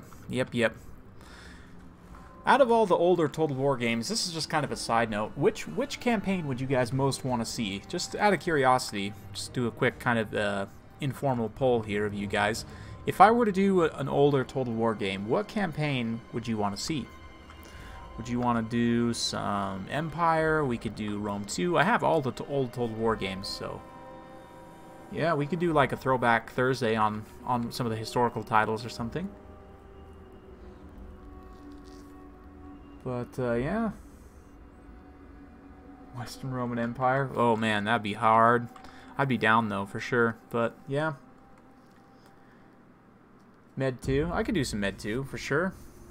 Any of the factions on Med 2 are super fun, so. Rome 2. We could do a bit of Rome 2. Rome 1. Empire, all of the above. Venice. Venice is pretty fun. Venice is pretty hard, but the Italian states in general, you get access to some pretty good units early on. Like their spear militia are, I mean, they're light spear infantry, but they're probably the best light spear infantry in the game, I would say. But yeah. This line of dwarfs, though, this thick line of dwarfs, absolutely massive. Can these Manticores disrupt this many Daka boys here? There's just, you know, 5 Thunders plus the Skolder Guard. It's just so much ranged firepower here. So we'll see.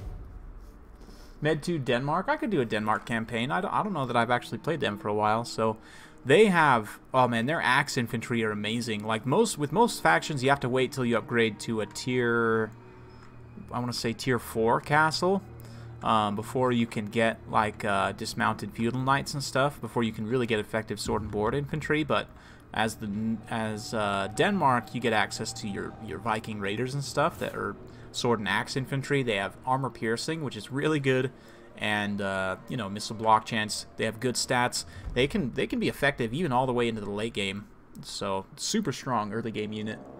Denmark is fun. Norman Knights, Sicily. Yeah, Sicily is awesome. Sicily is super fun too. If you like, Sicily's interesting because you can kind of go hard after North Africa and just take out the Moors early on and really get aggressive in the Crusade game. Really like the Pope like you. Make the Pope like you, I should say. But you are going to have issues with the other Italian states at some point. But nice, man. That's super fun. Yeah, Denmark's awesome. It's one of my favorite factions in Med 2, for sure. Looks like these guys are going to be getting underway, though. Great cannon firing off probably right away. Is he going to shoot the Manticore, or is he going to shoot the Chaos Sorcerer Lord? Looks like actually targeting the Chaos Warriors at the moment, but yeah. Might be worth going after the Dragon here. It depends if the Dragon can juke the shots, but this kind of blob right here is going to be a pretty good target. Multiple units kind of standing on top of each other. That didn't actually do that much damage for some reason. It took out, what, like 1 Mirror Guard? That's a much better hit. That took out like 6 or 7 there. So yeah, that's pretty good stuff. But all across the line here, the massive Chaos Horde advancing. Dawi Gun's going to be preparing to meet them, so we'll see. Oh yeah. Russians. The Russians were super cool too. Boyar's sons are one of the best units in the game, in my opinion. Javcav in general, if you use them well in Med 2, because they do like pure armor piercing damage, basically, you can wreck units of knights, no problem. But yeah, Dawi Thunder is opening up shots right off the bat, straight into these Chaos Warriors with great weapons. You can see the main issue here. The Manticore Disruption, not quite on point, but Ritus definitely needs to start pushing his units forward as soon as possible. We'll see, though. These Mirror Guard are taking a pretty good pounding. You can see Thunder's moving up. The Skolder Guard are going to be moving up as well. Oh, man, this could potentially be bad here. Let's watch. Oh. Yeah, it looks like a few of the shots actually ended up missing there. But still did some good HP damage. No unit models taken down quite yet, but blasting charges being thrown in. Just all of the different things here. You can see the Mirror Guard making their way up and around here. But looks like the Sorcerer Lord up in the air is perfectly content to just chill back for now. Very nice catch here by the Poison Warhounds, though, getting on top of the Skolder Guard here. They're going to take a ton of damage from the Dwarf Warriors now coming in for support, but he has managed to at least bog them up and keep them from firing for some time there, so that's a great catch. Meanwhile, Chaos Warriors getting in here, having taken quite a bit of damage so far, which is pretty unfortunate. Meanwhile, in other pockets, you can see they are trading quite well. Yeah, the Dawi Infantry not going to hold up too long here, especially with Enfeebling Foe. Those Chaos Warriors are basically going to take no damage in that exchange, more or less. So, pretty good stuff so far. Now you can see the Manticores are on point, starting their disruption. The Hounds also doing some disruption as well. So, you can see he's occupying several of these units of Thunderers at the same time, which is, of course, the key to success here. There's one more Manticore, though, that needs to be brought in here to distract this additional unit of guns, but you can see quick terror bomb from the Dragon, able to rout those Dwarf Warriors, and the Chaos Warriors going to be now pushing through. So we'll see. This Dawi line crumbled very, very quickly, and the disruption, while initially was a little bit late, Ritus didn't immediately charge in. He stayed, got the disruption online, and you can see now that the ranged units haven't really had the ability to fire in. The Manticore also just does a ton of damage straight up against the Thunderers in melee, so a very nice use of that monster there. You can see these miners with blasting charges turning to start using their charges, but they're going to get inundated by Chaos Warriors with great weapons in not too long. That being said, this Dragon Sorcerer Lord is taking a ton of damage here. There's the one free group of Thunders, plus the cannon all firing point blank, and this is just a bad situation overall for him. He's taken a ton of damage here. Looks like Enfeebling Foe going down on those Thunders there to make sure they get taken out by the Marauders. But unfortunately, the Chaos Sorcerer Lord does actually get routed. He'll come back. He has a fair amount of HP left. But yeah, these great weapons here. Going after that cannon. Need to get that shut down as soon as possible. A couple of units of Thunders trying to get secured. They're all kind of in this area here. But here comes the second Manticore coming in for his distraction. This Manticore, unfortunately, has been enraged, but still provides a nice terror route. Those Thunderers are going to go ahead and flee there. Dragonback Slayer is able to come in, though, And this is unfortunate because of the Enrage. The Manticore is just going to sit and fight against the Slayers. Granted, it'll take out a few of them, but they'll be able to finish it off pretty quickly here. Thankfully, there is another Manticore on the field, and the Dragon Sorcerer is also coming back from route as well. So, potentially some good opportunities for some Penumbral Pendulums here in the late game. You can see the Cannon crew is kiting out these Chaos Warriors a little bit here, trying to let the Thunders fire in, but they're going to be displaced now by these other Chaos Warriors here. So, yeah, these Warriors having been finished off, the Dragonfire Pass, and, the Dragonback Slayers, rather, and the Miners also going to now come try and resecure here. This Manticore being finished off by some Thunders, so still a very even battle, very back and forth at this point. But we'll see. This Sorcerer is going to have to be careful not to get too tied up by these ranged units here. The Dawi Overwatch fire is very, very real at this point, so we'll see. Nice breath attack. I don't actually know where that hit. Did that actually go off? In the meantime, though, as he's sitting here doing this breath attack, he did take a couple of volleys there that are going to end up costing him, I think, a little bit there in the late game, but we'll see. These Thunders have been routed off, which is very nice. This is great here. The Manticore able to kind of blob things up, and then the Chaos Warrior is going to follow up with their great weapons here. This will allow them to get some really good work done, and look, the Thunders get terrified away there, meaning they're going to take a ton of damage as they run away. So yeah, we'll see. Ritus is definitely doing what he needs to, but at the same time, A-Move is just grinding him down, and I think the potential loss of leadership for Chaos could be devastating. We'll see, though. Manticore can go help finish off some of these Thunderers here. The great weapons doing some good work, but they're just so low on numbers at this point. We'll see. There are still quite a few over here, I guess, but yeah. Tough to say. Tough to say. The Chaos Warriors with shields here, of course, have a very high missile block chance, 55% missile block chance, so Dawi Thunders aren't going to do quite so much firing into their faces, but nonetheless, looks like the one Scolder Guard getting wrecked there by the Dragon should finish them off. Potentially, if the Dragon were to do like an Enfeebling Foe and do a quick charge on this Rune Lord, he could finish off the Dawi leadership, and then they would start having issues with terror routing, potentially. You can see this other Manticore still very healthy, actually able to chase off a couple units straight from the back here, so some great use of that terror there by the Warriors of Chaos. Terror, obviously not a tool you typically would expect to be super effective against the Dawi because of their good base leadership, but it's being used to good effect here, and it looks like the Enfeebling Foe, unfortunately, was dropped maybe on the Thunders rather than on the Rune Lord there, but still, Dragon charging down, going to get some good attacks in. Get a quick terror route on those Thunders. Gonna have to be careful, though. The Rune Lord, despite the fact he doesn't have much weapon strength, can still get some attacks in, and yeah, he's just about finished off that Sorcerer Lord, so Sorcerer Lord's going to go ahead and pull away there. Only got about 500 HP left, but oh man, that little turn right there might have just cost him. He takes a couple more hits there before he gets back up into the air, but that speed debuff from the Dragonback Slayers means that the big, slow, tired dragon might not be able to get back up in the air. We'll see, but he's low at this point. But regardless, there is still this other Manticore that's still very healthy. I just don't know that the Dwarfs have enough left in the tank. At this point, these Dwarf Warriors getting cleaned up. There is still a couple groups of Thunderers. The one Scolder Guard is still alive, man. True hero of the Dawi right here. This one lone Scolder Guard and his steam gun. Gonna fire a shot at the dragon, make some solid contact, and actually does a pretty good amount of damage. So yeah, looks like Rune of Wrath and Ruin. Just desperately trying to finish off this dragon here. Ooh, that shot was a miss. A little bit unfortunate there, but here comes the last Manticore. You know, I was kind of criticizing, saying he needed to bring that Manticore forward earlier, but actually having it as a reserve has been quite useful, I would say, for sure. For sure.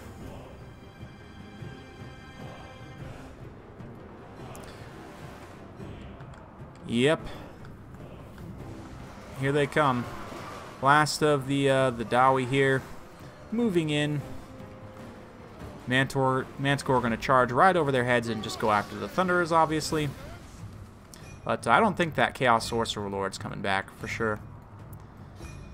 But yeah, the terror from the Manticore is going to be a lot to deal with in this late game. You can see the Dwarf Warriors are routed off, the Thunderers are routed off. So yeah, it's just a matter of time before the Dwarves hit critical army losses. And finally, A-Move Hacker doing quite well, staying on the throne for a number of games here, getting dethroned by Ritus Warriors of Chaos, so very fittingly on this glacial lake map here. And oh man, this one, they just ran past him. The one Scolder Guard. Oh, here come the Mirror Guard, and oh man, brutal decapitation on the charge there from that Mirror Guard. Finishes off the last Scolder Guard there.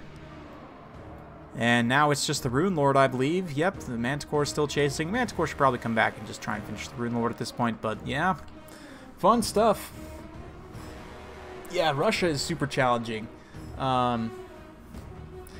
They're very challenging, but you have a ton of territory you can go after, is the thing, without too much competition until the Mongols show up. So what I would recommend is just fortify your entire eastern border with castles and stack them full of archers and spearmen, pretty much. That's because when the Mongols show up, you're screwed big time. But, I mean, other than that, you don't really have a ton of competition in the area. So yeah, you will have to fight Hungary and Poland probably quite a bit, but it's fun. It's super fun. GG. Great game to both players. That was awesome.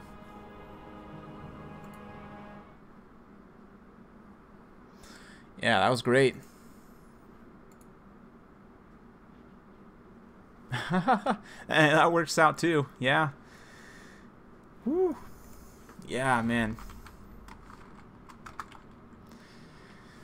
Ooh, man.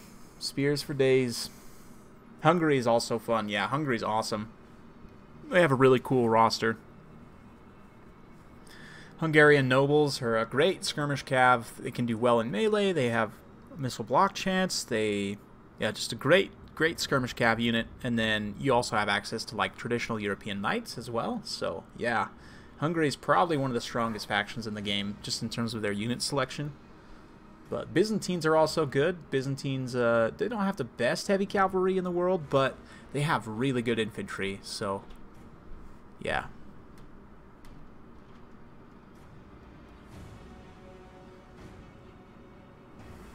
Let's see here. We've got up next is Rocket Man. So Rocket Man, if you're still around, you are up next. Let's see.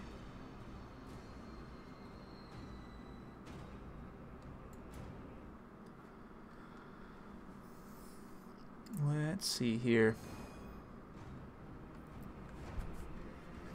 Oh yeah, the Greek Fire. Yeah, they're pretty good. They're like Iron Drakes, basically, like the real life Iron Drakes. Yeah, Poland also has good cav, but the Poland's infantry, I guess Hungary kind of has the same problem. Their infantry just aren't very good. But yeah, they do have great cav. That's a good point. Yep. Cool, Rocket Man.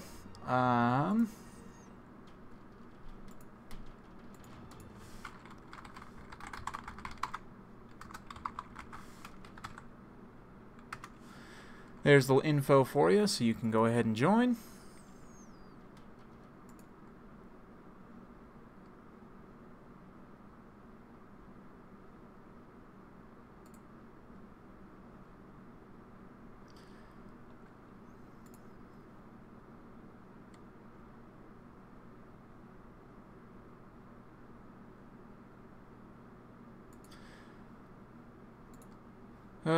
Yeah. France has the best knights, but if I were to say like the best selection of just not necessarily just heavy cavalry, but cavalry in general, I think Hungary or Poland probably, because you get your European knights, you get some steppe style horse archers. I think that Hungary even has a couple units of Jav Cav, if I'm not mistaken.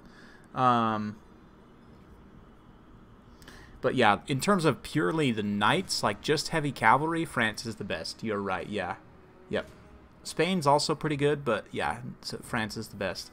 Holy Roman Empire has some really good heavy cav units in the late game, but Holy Roman Empire is just a powerhouse faction in general, so yep. Yeah, Yeah, heavy cav. Yeah, French are the best. What's up, Sass Bros? Good to see you, man. Oh yeah, so you have I want to say the Hungarians have Jav Cav. I know for sure Boyar's Sons for the Russians are one of the best units of Jav Cav in the game, and of course so the Spanish also have Jeannettes, which are an extremely strong unit of Cav as well. So yeah, Jeannettes. Yeah, Jeannettes and Boyar's Sons are the two best Jav Cav in the game for sure, but they're so good. They're so good. I think that they got Dragoons, yeah. The Javs, the sound they make too is just amazing. But yeah, they do like pure armor piercing damage, I want to say. So like against, like if you're playing Spain, you can take out the other European factions super duper easy, just because you have the Javs, and yeah, you can just kite their heavy cavalry around, just jab them all to death, and then run down their skirmishers while your infantry move in to clean up. And you even have Jav infantry. That's the great thing about Spain, is you have Jav infantry and Jav cav that are both really good. So you can just stand there and throw javelins all day. You know, happy Javelin Day. And yeah, maybe that's what we'll have to do, is a happy Javelin Day Spain campaign. That could be fun. Is that something you guys want to see? Maybe I'll do a poll or something.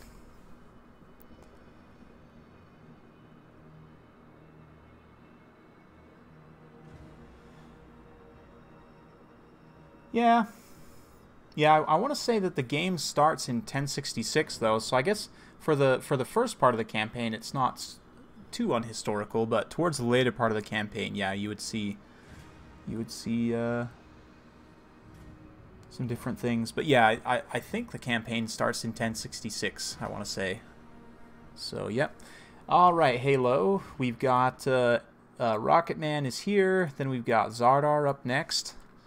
And then Andre. And then Kono, if he's here also. And then you. So, yeah, we've got, after this one, like 4 more games or so. So, yep.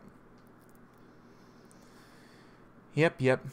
It's raining Javs. Hallelujah, it's raining Javs. Oh, yeah.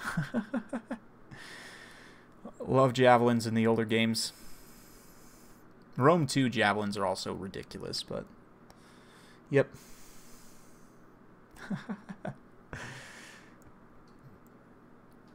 Oh, I think I have to ready up, huh? I always forget about that. Yeah, start when ready. We're gonna have, oh, I should change the map, though.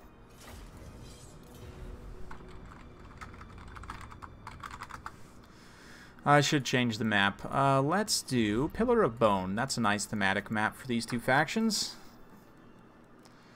Let's see. P is gonna be up here, so Pillar of Bone, there it is. Alright.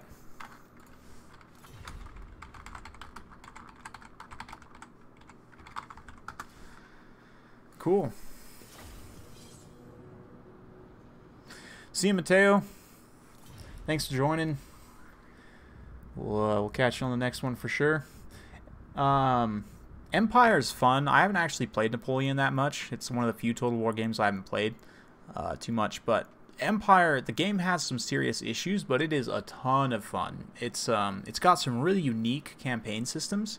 The way that the trade resources work in that game is really interesting, because obviously it's in the age of colonization, right? So you have a lot of areas in the game where you have plantations or other buildings that will generate those trade resources, and they're similar to other Total War games, like they're only in certain areas. But yeah, because the game has a really good naval focus as well, it's super fun to go like take over somebody else's colonies, or you know, go just sail around the world and cause mischief. There are trade ports too, like there's sections of the map where they just have these trade nodes that you can train these trade ships to go there. So just in general, the trade system, the theater system, so that like they had Europe, your typical Total War, you know, Europe, North Africa, part of the Middle East, and then they had another theater that you would have to like sail to a certain entry point, and then it would take you to a separate map of like, had like part of North and South America, And then they had another separate map that was actually connected to the European map, like through Afghanistan. You could go down into India, like through Iran and that kind of area. So yeah, map-wise, mechanics-wise, it's one of the more interesting and unique Total War games. The AI is really bad though, but it's still super fun. It's still a super fun game. But yeah. All the factions do feel the same. That is pretty true. There's only a few factions that have some cool, unique units. Like Russia, for example. You get Cossacks, which are an excellent, excellent unit of missile cav. Yeah, they're very good in melee. They can run around and shoot. So Russia is probably my favorite faction in Empire, actually. Austro-Hungarians are cool, too, because you get bigger units of infantry. Like your standard infantry unit, I want to say, is 120, but if you're playing Austria-Hungary, then you get 150, I want to say, is your standard infantry, your line infantry. So yeah, I liked FOTS. I thought Shogun was good and FOTS were good, like, separately, right? Like, it was just a nice change of pace, and particularly because FOTS is set like at a later time period than Empire, you get a little bit more tech. Like, you get better cannons, you get like Gatling guns in the late game, like revolver cav, right? Like, there's just a little bit higher technology level. You get carbine calves, stuff like that. So yeah, I personally am a big fan of FOTS, but I know it's not necessarily for everyone. But yep.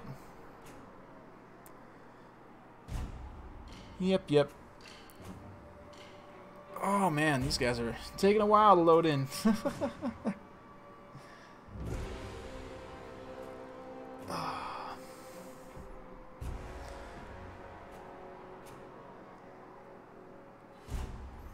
Yep. Yeah, that's yep. Although once you get the bayonets and the appropriate text and stuff, then you'll be fine. But oh man, this is gonna be a battle, huh? Let's have a look at the builds here. So we've got mounted yeoman archers. Let's see here, quite a few units of questing knights and knights of the realm. Beast slayers of Bastogne with some men at arms. We've got some peasant mobs. King Lewin Leon Kerr, a damsel, Lord of Heavens. And then yeah, that's pretty much it. Interesting build, very interesting.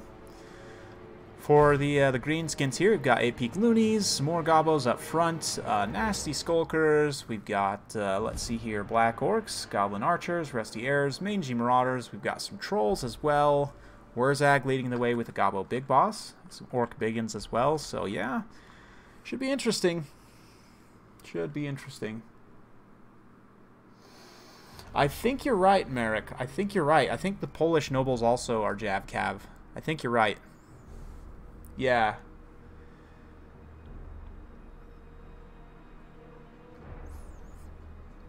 Yeah, I think you're right. So, yep. Let these guys get all set up here. We've got some Blorks. Yep. Trolls. Interesting. Very interesting build. From Mad Mardigan here. Yes, indeed, aka Rocket Man. I think I'm going to need to take a break after this one for just a couple minutes, but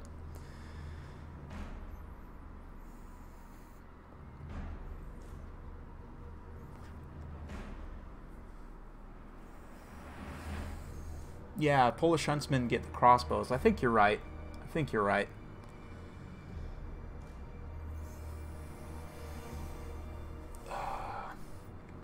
Where's the gunpowder? You missed it. We already had a ton of gunpowder games. The Dawi were in here for like 4 or 5 games in a row. So yeah, you missed it. Yeah, Mark, me too. I love playing the greenskins. I think they're at a really good place in this patch, personally. I know some people aren't the biggest fan of how Vindictive Blair's been balanced, but I think it's just fine. I think it's fine. It's totally fine.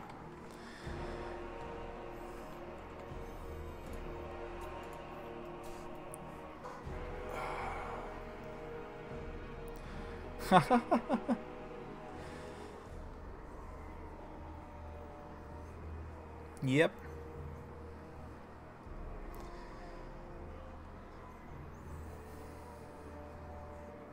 I think these guys are ready here.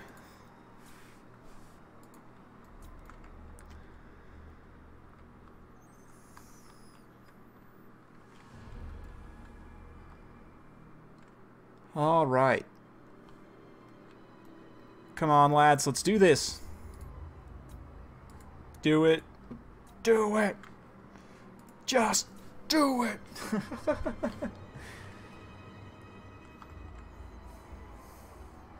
More Wood Elves? I don't know. I haven't played Wood Elves too much since the patch came out. I haven't really got the opportunity to play them too much, but right off the bat, those mounted yeoman archers are going to be shooting in. Keep in mind, though, that Night Goblins do have a good missile block chance. 55% missile block chance. See, so the mounted yeoman archer fire isn't going to do the most against them, but it will be relatively effective. You can see them kind of swooping up and around the flanks here, trying to get in on the unshielded side. The Hammer of Gork here is going to be firing and kind of forcing the Bretonnians to advance. Looks like he's targeting the Knights of the Realm right off the bat, which is a pretty good target. If only they could hit, though. That was a huge miss. Holy cow. But when it does hit, it will apply, of course, that blinded effect, which will lower their combat stats. You can see these 8-peak loonies are suddenly rethinking their life decisions. Going to go ahead and pull back a little bit. That hit does come in, takes out a couple of unit models, and does apply that blinded effect. So you can see that these Knights of the Realm down to 6 attack, 0 defense. Does make a difference. Obviously, they still rely mostly on their charge bonus anyway, which is not affected whatsoever, but that blind effect definitely pretty nice. But we'll see. Oh man, this is not great. AP Loonies taking a bit of friendly fire there and also getting charged in. Just going to get the entire unit just about wrecked. It actually didn't do as much damage as I thought it might. This unit, on the other hand, though, this unit of Fanatics got a nasty charge from those Knights of the Realm, so far so good. Effigy to Git being used here on a unit of Knights of the Realm.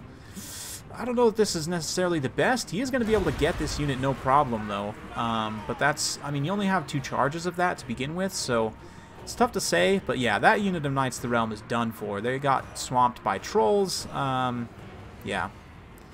Nasty Skulkers, going to have to be careful. These Knights of the Realm look like they're going to swoop in and maybe potentially get on those Rusty Airs there, so we'll see. The Bretonnians kind of just being very patient at this point. Honestly, probably could just go get a full envelopment here, but yeah, we'll see. Nice charge there, hits those Rusty Airs. Where's that going to come in? Try and tie things up a little bit here, but ooh, he's going to have to be careful. Lewin himself gets a Harmonic Convergence, so he's up to 82 attack, 72 defense, just going to start stepping on Wurzag, absolutely.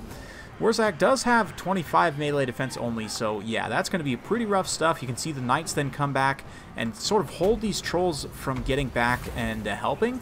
But Sword of Crone also going down, putting Wurzag down to only 0 melee defense. Yeah, that's not great. But the support, just not quite there from Ritus. He really needs to start advancing the rest of this army here.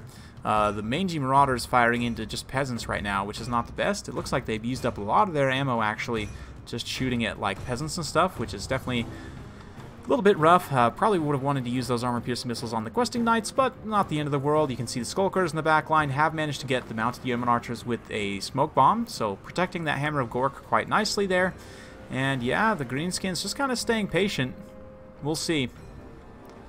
Yeah, we'll see, but some nice counterfire here as well from the Rusty Airs, shooting in at the yeoman archers, so keeping things relatively secure.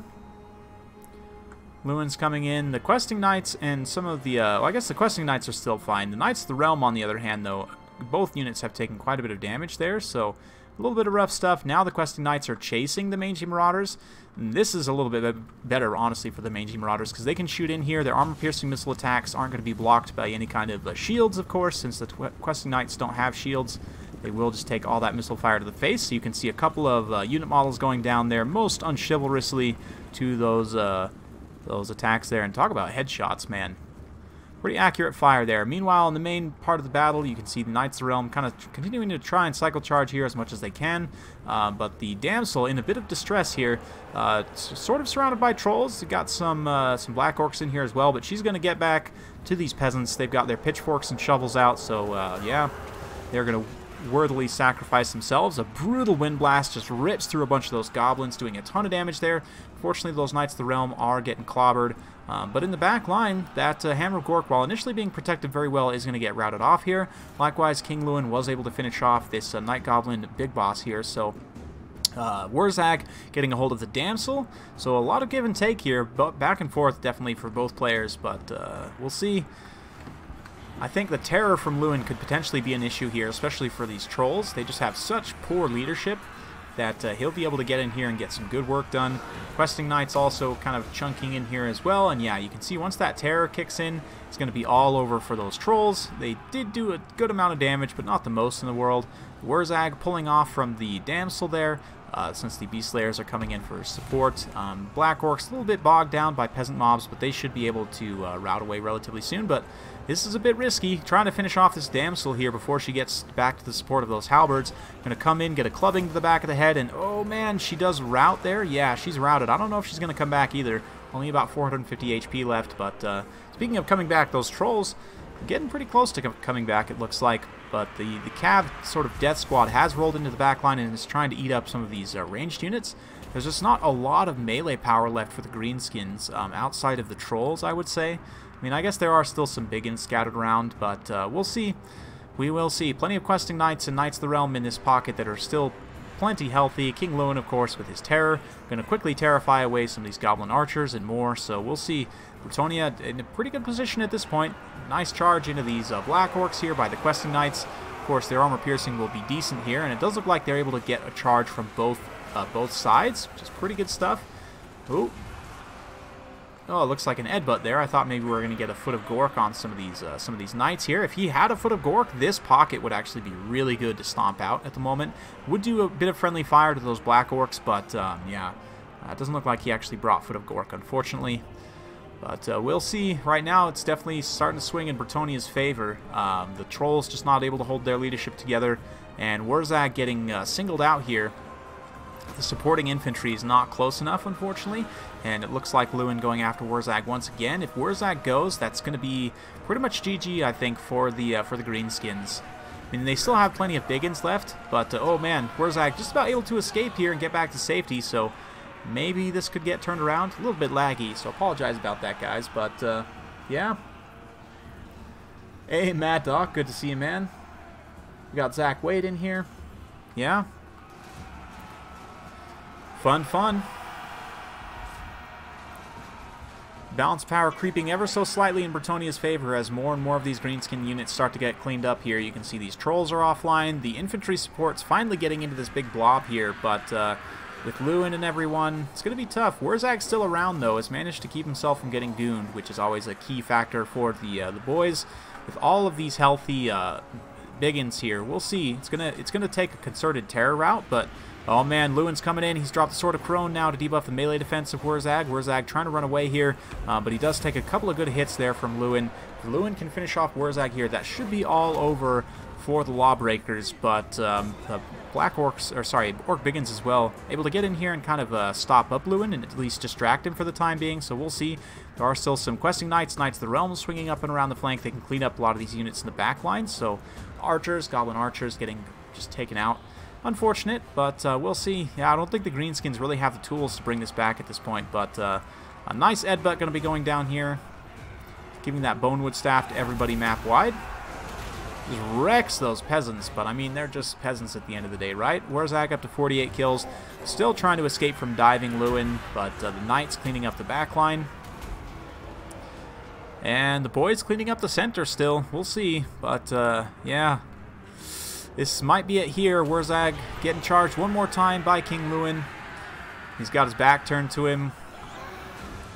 And, yeah, able to just about escape there, but there's still, you know, knights and other units on station, so we'll see. Rocketman's doing a great job keeping his, keeping Wurzag and the other units free as much as possible, so we'll see. I don't think there's enough for the greenskins at this point. You can see the last strike collapsing here, the anvil of the Beast Slayers and the hammer of the questing knights getting in here, finishing off these big old, I guess, biggins. Big old biggins. How about that, huh? And Lewin doing some acrobatic dives. Let's watch this boy slow-mo drop through the air. That should be it. Warzag's still alive, but a lot of those biggins getting terrified away at this point. And it's just not looking good. Yeah, it looks like that's critical army losses for the Green Tide. So well played. Yeah, well played.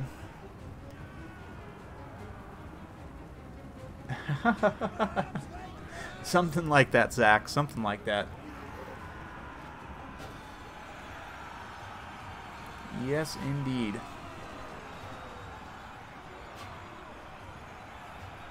Yeah, I do think some Orc Boars would have been probably pretty helpful here, but looks like that's it. GG. Top 3 factions would be Empire, Vampire Counts, and Dwarves. Or Vampire Coast. Maybe if I could do a top 4, that would probably be the top 4, but yeah. All 4 of them are very strong, but ooh, 104 kills on that Damsel from the Wind Blast. Very good stuff. The Knights also contributed quite a bit all across the board here. 98, 113, 118. Good stuff. For the Greenskins, Mangy Marauders, again, they used up most of their ammo on Peasants, which wasn't the best, but they were able to get some effective fire in on some questing Knights. They also chased some routing units, which is always useful. The rest of the army, though, a little bit rough. 51 kills on Warzag, not too bad, but you expect maybe a little bit more out of the Black Orcs and the Biggins as well. A lot of Goblins here, but the Trolls, they're a fun pick. They're not the best, but yeah, they did okay. Alright, so next up, Zadar. If you're still around, you'll be next. If not, we can get Andre. So we'll see. Can just hang out for a minute here. Oh yeah, I'm a huge fan of Free Company too. They're an excellent unit. Really cost effective in a number of situations, so yeah. Dwarfs. Dwarfs are top tier because they're good against the other factions which are top tier, which is Empire and Vampire Counts, right? And just in general, they're pretty decent across the board. They do have some matchups which are a little bit tough, but those other factions aren't necessarily top tier in themselves, so it's interesting, yeah. Definitely. So we will see. We shall see. I don't know if Zardar's still online, so if not, we can get Andre. If Andre is not here, we can get Kono. Oh, there we go. Andre is here. There it is.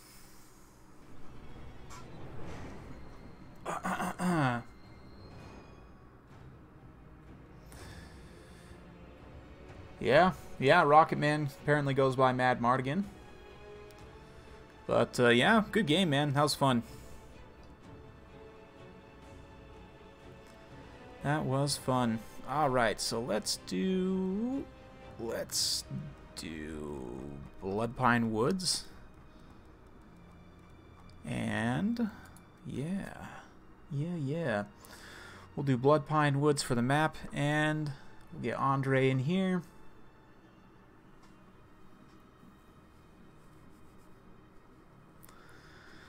Should be good. Hope you guys are enjoying yourselves. I know I sure am. So thanks all for coming out today.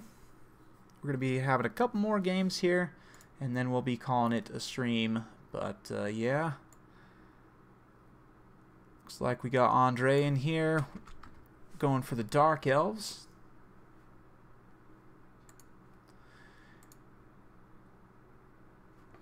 Let's get some of this going as well while they pick their armies.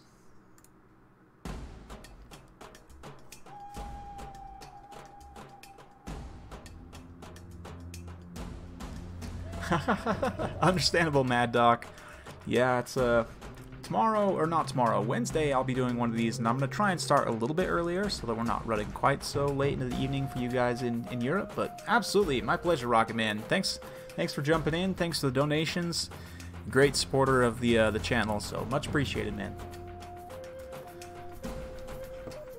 Let's see. Looks like we're going to be having some Dark Elves, actually. Or, sorry, Wood Elves versus the Empire. So, interesting. Very interesting. See how they do? Master students. Yeah. Right on, man. Well, you're more dedicated to school than I was, so... Yeah, this one's just for you, Zach. Absolutely.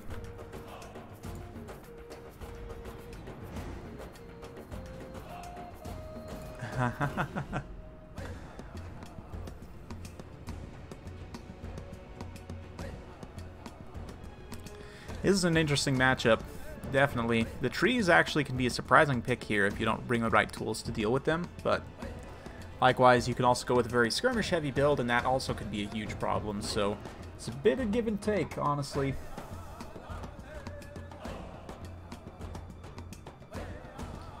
Definitely back and forth, but...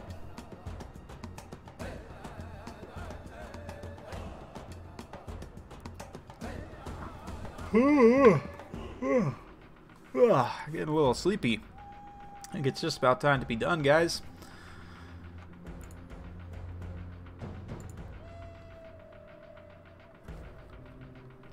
Yep. Hope y'all have been enjoying. Looks like these guys are just about ready, so we'll go ahead and just initiate the battle whenever they're ready.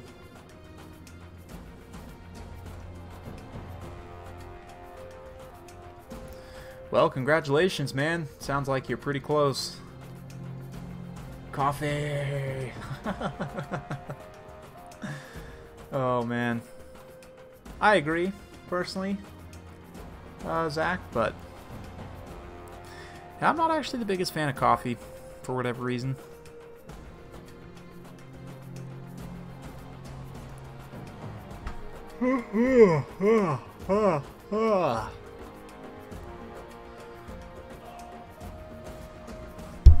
Whoops, I accidentally smacked the pop filter there. Hopefully that wasn't too loud for you guys.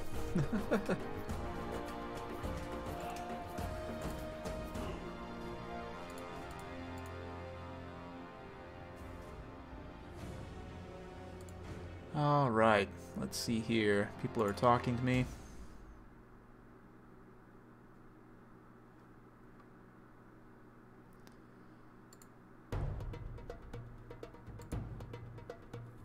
Yep. Got you on that Starbucks card. Thanks, man. Much appreciated.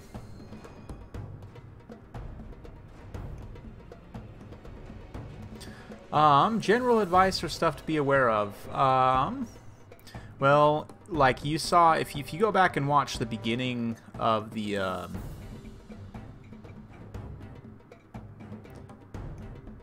let's see. What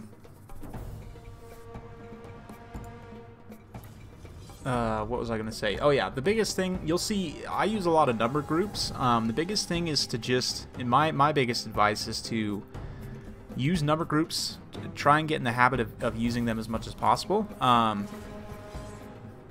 Like, for example, I always have my Lord on number 1, and then my infantry line on number 2, another high value target, whether that's a caster or a monster, usually a single entity high value target on number 3, oftentimes the skirmish lines on number 4, and so on, for example. So that's my biggest advice, is just get used to using the same number groups regardless of what army you're playing. Try and establish some consistency, so that way you can develop some muscle memory. You don't necessarily have to think about which number do I need to press. You just know number 1 for my Lord, right? Like, it's just instinctive. So that would be probably my biggest advice. Just in general, watching games and stealing people's builds is another good way to go. There's a few different things you can do, but yeah, my biggest advice is just getting the controls in the UI, making sure you have a good understanding of the basic mechanics of the game. You know, hiding in woods, rear charges, how melee attack and defense, you know, so that you can kind of understand which engagements you're going which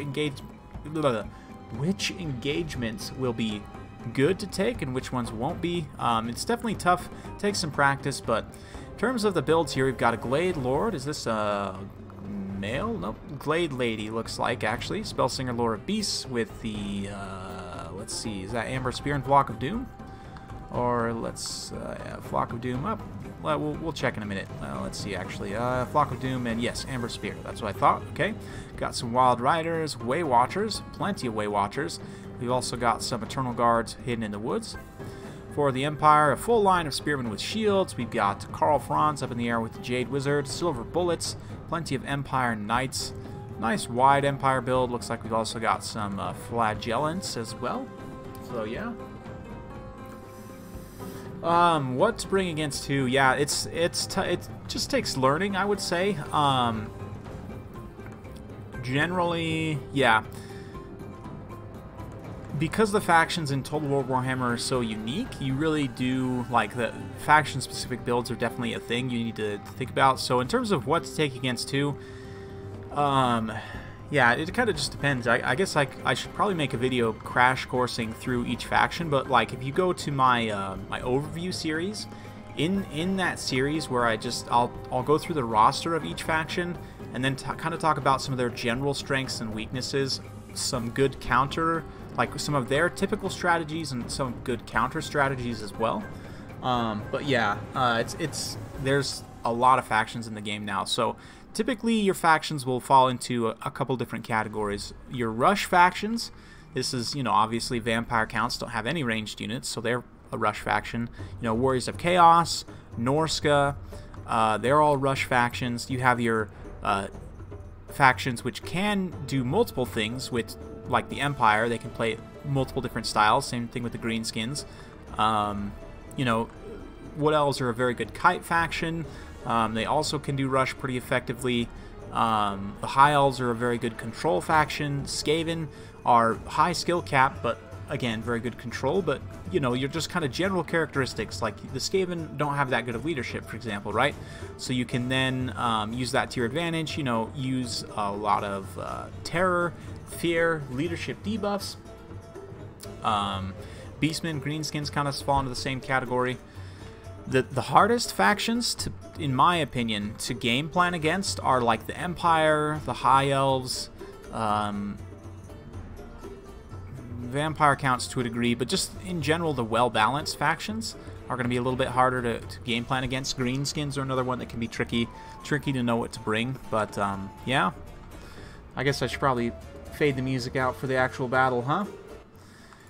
We'll see. I don't know. Rydist has quite a wide army here, and he's playing pretty patiently, just securing the woods so that then he can then push out, but there's not a lot to protect these Way Watchers, so it just kind of depends. If he can keep his heavy cavalry safe until they get into a position to take out these Way Watchers, he'll win. But it's just a matter of if, right? There are a lot of state troops here that can push forward and soak a lot of these shots and distract, so we'll see. But the Spellsinger Lore of Beasts getting super aggressive here. Karl might just want to go get that. But looks like she was maybe going to cast an overcast Amber Spear down the line. But so far, nothing. Yeah. Yeah, Zach, it's true. It is very much a game of rock, paper, scissors. Yep, you have a solid point there. So looks like the Spearmen going to be making their way forward now. The Amber Spear going to go on to the Sigmar Sons.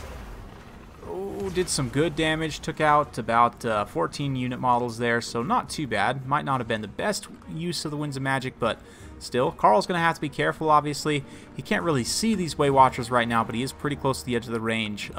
You know, solid volleys there from those Way Watchers will do a ton of damage, so going to have to be careful. Likewise, the Silver Bullets will do a ton of damage to the Glade Lord. The Green Dragon does have physical resistance. It's worth noting, 20%. So the magic bullets there of the silver bullets will obviously be quite good. A huge volley comes down, just does a ton of damage to those Empire Knights. You can see, though, that the state troops are kind of collapsing here a little bit. The Empire Knight's going to pull back away from those Way Watchers, and he's going to send in the cheaper infantry to soak these hits here. This is a great use of that cheap chaff infantry. Likewise, the state troops also getting in and mixing it up with the Eternal Guards here. It's going to be a pretty good engagement, very cost-effective for the Empire state troops here, just all across the line. So, yeah, this would be a great situation for a Penumbral Pendulum here. But unfortunately, neither player actually has that spell. But, yeah, these Spearmen with shields are just pushing through hardcore. Ooh, man, nasty Overwatch fire, and the collapse from the Wild Riders, maybe? We can stabilize some of the lag here, but we'll see. Ooh, they're not braced, so they are going to take the full impact of that charge and basically just get immediately routed off. But again, this means that these Way Watchers are being displaced, and they're not firing, and here comes the Alpha Strike. Zintler's Reichsguard, Empire Knights, Karl Franz, the Silver Bullets all moving over towards this flank now, and look, the Wild Riders are on station to protect, but there's only so many nets and things that you can do. That volley just did a ton of damage to those Empire Knights, though. We'll see. The Wild Riders getting shut down. Karl Franz going to come in, potentially drop some buffs now as well. Ooh, another huge volley on those Empire Knights, just doing a ton of damage. Meanwhile, the Silver Bullets are going to start opening up here as well. So we'll see. Jade Wizard did drop a heal there. I didn't see exactly on who, but it does look like some of the Empire Knights able to push through. Really needs to get back and get on top of these Way Watchers as quickly as possible. Just ignore the dragon. You know, Franz can deal with the dragon, no problem, but the Way Watchers, on the other hand, are a big, big danger. But here it is. Finally, the Empire Knights able to get back into the cookie jar and start swarming on these Way Watchers. They really need to spread out. Right now, they're all kind of blobbed up in this one pocket, which means this one unit of Cav, now the Zintler's Reichsguard actually following up for support, but they were able to get like just about all 4 units with just the 1 unit of Empire Knights, so those guys needed to be spread out a little bit more. Meanwhile, the frontline engagement going quite poorly for the Wood Elves here. You can see the Eternal Guards getting routed off as the Empire State troops start to wrap things up there, and we'll see. Right now, things looking very good for the Empire, but Flock of Doom going down, going to do a little bit of damage, but oh man, here comes Karl Franz from the side door with a steel chair, and Galmaraz dual wielding, going to get in here and do a ton of damage to this Glady. Ooh, that's a nasty hit right there, and yeah, if that Glady goes down, the Wood Elves are going to start having major leadership issues. You can see the Way Watchers desperately trying to pull away from this fight, but it's just not going to be enough. Yeah, it's going to be a tough time here, but you do, apparently, Lord Master of Sotek. Yeah, but we'll see. There are still lots of Empire Knights here. There's still lots of Way Watchers as well, though, and the Wild Riders are tangled up in this situation as well. A nice Amber Spirit does a little bit of damage, but ooh, Awakening of the Wood used to slow down the Glade Lord there. Very good play by Ridist, using that on a single entity to slow it down, make sure the Empire Knights can stay in control. The Karl Franz as well can come down and get a couple of more hits in. So yeah, that Glady is pretty much done for, and with the loss of leadership, the Wood Elves are going to have a lot harder of a time. There's just so many units left for the Empire that I don't think that these Way Watchers even have enough ammo to deal with everything. Maybe. The Zintler's Reichsguard are getting routed off there.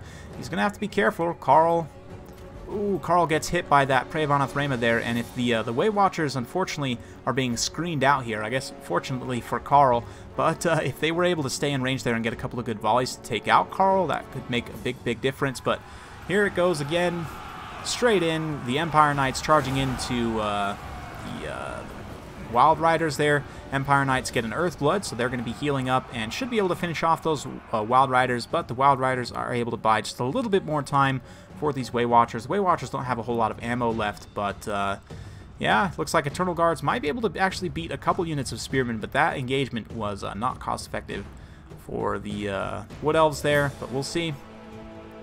A couple more volleys coming in from the Way Watchers, going to do a ton of damage here. Ooh, yeah, just takes out quite a few unit models there, ones that are charging through, but there's just not enough to protect these Way Watchers at this point. Karl going to come down, maybe? Nope, looks like he's actually just going straight for the Glady here on the Forest Dragon. She's going to take a couple hits and probably just get routed straight off the side. And then here come the Empire Knights rampaging through green fields and green elves. Beautiful, beautiful sight. Another Flock of Doom. Not going to do the most against these Empire Knights here, but Jade Wizard also getting involved as well. Taking a few point-blank shots to the face, but nothing they can't handle, certainly. Of course, I say that, and the Empire Knights are having a hard time keeping their leadership together. Granted, the Way Watchers are getting low on ammo. There are still some Silver Bullets and other units around as well, so we'll see. But kind of getting into the late game situation here. The terror from Karl is going to be pretty real, and a lot of the units are just going to want to flee straight off the side here, so I think this is pretty much it for the Wood Elves. Oh yeah, that's what people want to see, right? Empire Knights riding down the Tree Folk. Beautiful downhill charge.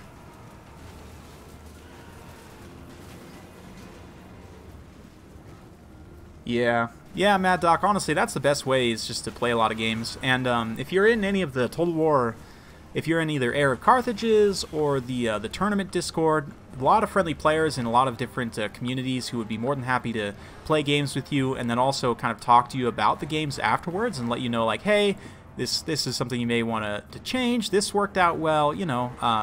Generally, the community as a whole is very, very friendly and welcoming of new players. They're always happy to help.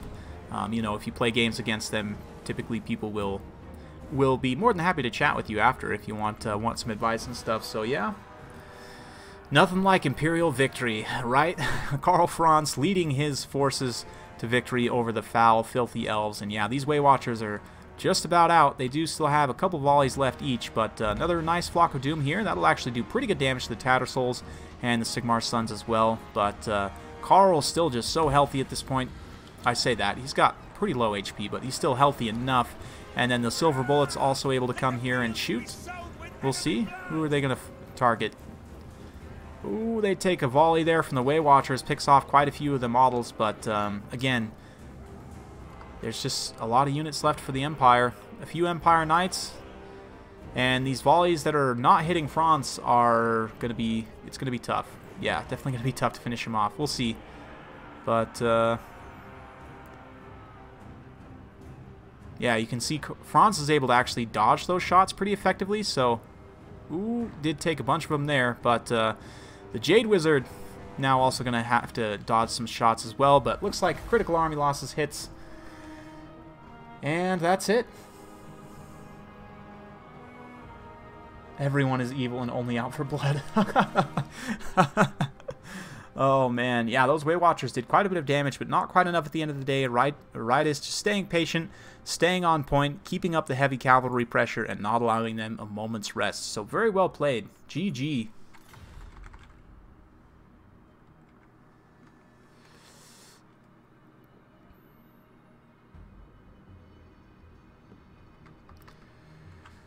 Oh, man. Yeah, that was a GG. Empire endures indeed.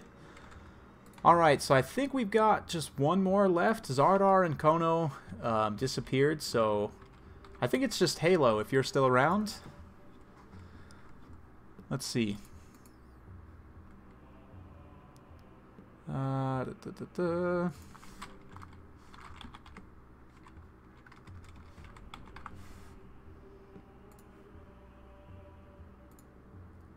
Cool. We'll have you jump in then. And then that'll be the last game of the day.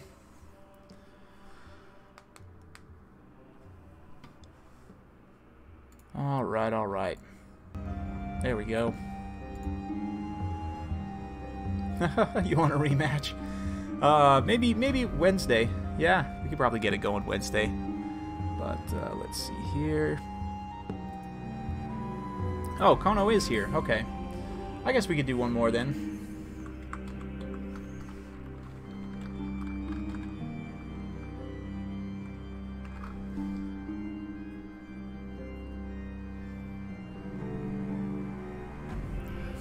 Let's see. Let's do...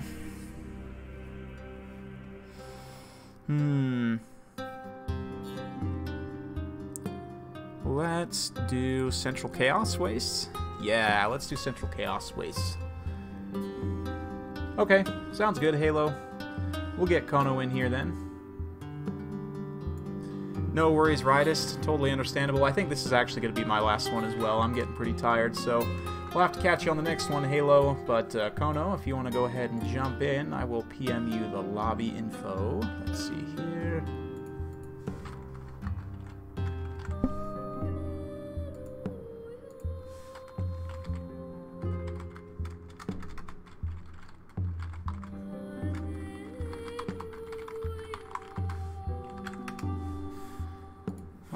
Alright. Is the music a bit loud? Yeah, probably. There we go.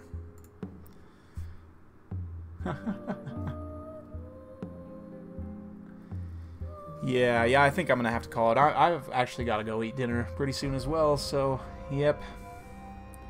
Hope you guys enjoyed, though. It's been a ton of fun. I've had a ton of fun today.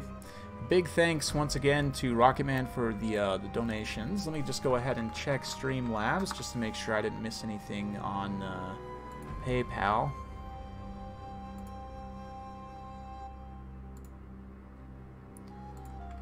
Let's see here.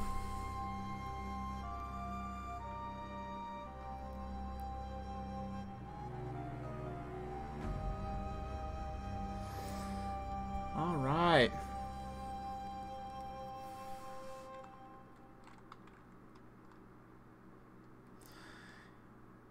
Looks like we even got a couple new subs on the stream too. So welcome, welcome, welcome.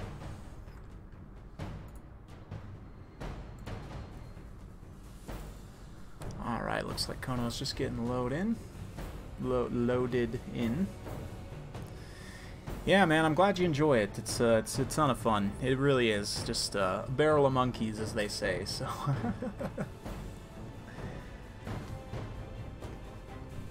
yep. And it's been going good. Been going good so far. This year has been. It's been a lot of fun so far. January's been a pretty good month. It's generally a tough month for content creators just because your ad revenue goes through the floor. Like it basically from December to January, my ad revenue got more or less cut in half. So just to kind of give you an idea, but yeah, it's still worth it for me. I mean, I just even if I wasn't making hardly any money at all doing this, I think I would still be doing it just because it's so much fun. Just a great time. So yeah.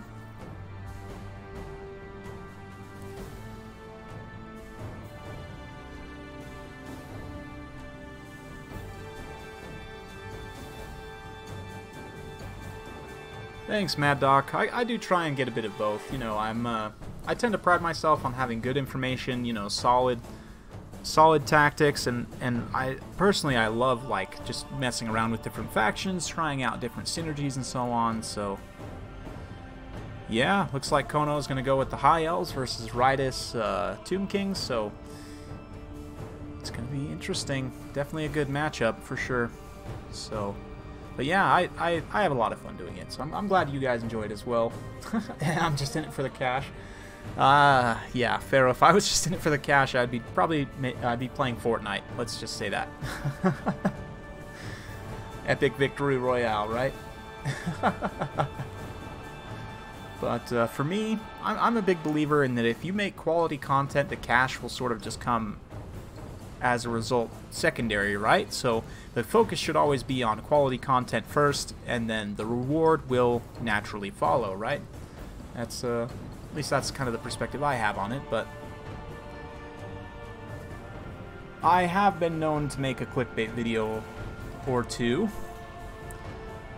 like yeah, I mean, you just have to watch my tier list video and I will readily admit to that being just pure clickbait. It was fun, don't get me wrong. I wouldn't have made the video if it wasn't fun for me to make. I had a ton of fun making it, which is one of the reasons why I did it, but it was also a bit of clickbait, I'm not gonna lie. I'll admit that to you guys here now. But it seemed to get a really good response, so it was more or less had the effect that I desired, which was to get people discussing. Because, like, honestly, the tier list, you can debate that up and down and left and right all day and night, but yeah, my idea was just to get a discussion going and get people talking about different matchups and sharing builds and sharing ideas, and yeah, so worked, mission accomplished. Some people didn't understand though, which is fine, but the best is, you know, you'll get a comment, oh, you say Bretonia's, well, I think they were A tier. No way, they're way worse than that. And then another person will come in and say, what? Bretonia should be S tier. They're way better than that. And like literally like one comment right next to the other one. Like one person saying a faction should be higher, one person saying a faction should be lower. I had a ton of fun making it and reading and responding to the comments, and yeah, it was a grand old time. So I might have to do another one here within the next month or so, once we kind of see where the Festag update has kind of stabilized, where where it's left things, but yeah. It's fun. It's definitely a lot of fun. Stop talking. Isn't that the whole point of this, though? Oh, man.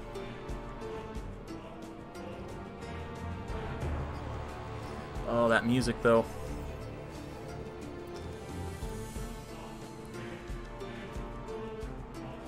Da-da-da.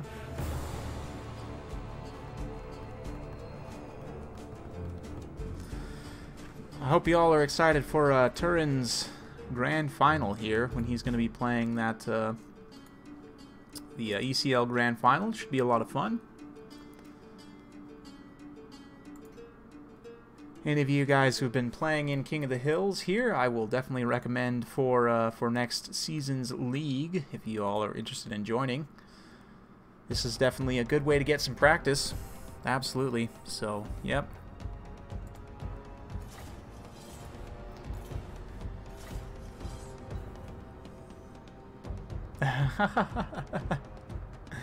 Yeah, for sure. For sure.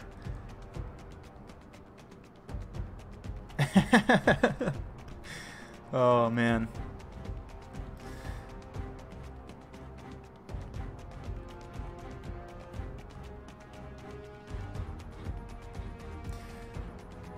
Yeah, we had a game with Gelt earlier against the dwarfs. That was fun. That was a good time. That steam tank, the ultra meme tank with Gelt. I'll probably be putting that one up separately, just for the masses who don't necessarily watch the streams. But it was a fun one. It's definitely a fun one. So yep. I also had a game with pure Manticore memes that didn't work. It almost worked, but.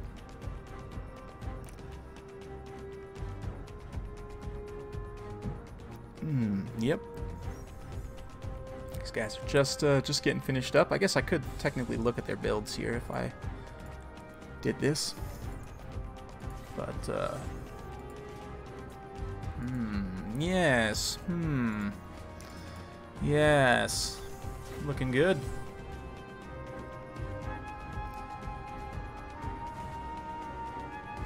Yeah. Gelt, Double Witch Hunter, Steam Tank, it's just pure memes all day.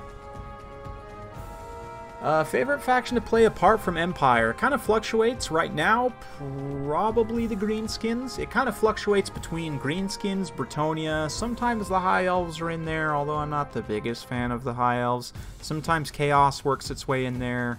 Norska I actually like quite a bit. But yeah, if I had to pick, it'd probably be Bretonnia or the Greenskins as my number 2. Yep. Let's go ahead and move the screen blocker. Fade the music out with a nice ham-fisted fade. And there it is.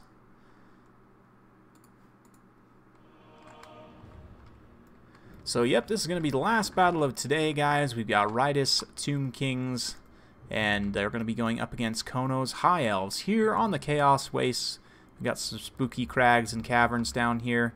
Some floating rocks in the air. Clearly very chaotic. The Dark Gods have blessed this rock. And, yeah, looking like a good time. It's one of the more interesting maps. I do like this kind of central feature here because it's impassable on one side. It actually leads to some really cool potential usage of this little terrain piece right here. So, yeah, Bretonnia is always fun. Yeah, it's heavy cavalry charges, 10 out of 10. Anybody that has elite heavy cavalry is probably going to be on my list. Maybe apart from the vampire counts, but let's look at the builds here. Looks like Ilario up in the air. We've got 2 nobles on chariots and 2 flaming phoenixes. Very nice. A couple of white lions. Looks like 4 white lions, a single group of spearmen, and 2 Lothern Sea Guard. Very interesting build. For the Tomb Kings, we've got Arkan the Black on horseback with a Lich Priest Lord of Light as well. Interesting. Let's have a look at the spells. Just nets here. And here we've got just Spirit Leech and Soul Blight. Tomb Guard up front, very nice. Just combine that with the Soul Blight, of course, because their lack of AP, Soul Blight will help sunder armor. Also got Skeleton Spears, plenty of Skeleton Archers, a couple Nehekaran Horsemen, and 2 Tomb Scorpions. So, good stuff. Yeah, Yeah. Nice build. Probably would have liked to have seen maybe a Nishati Greatbow or two, but they can be potentially risky against the High Elves here. The Flaming Phoenixes, though, we'll see. If these guys can get in and assassinate Arkan the Black, obviously, that'll be huge. They do fire damage. Arkan the Black, of course, being filthy mummy, is weak to fire damage. Go ahead and have a look here. Maybe if he'll stop moving around. Here we go. Yes, they are weak to fire. 25%.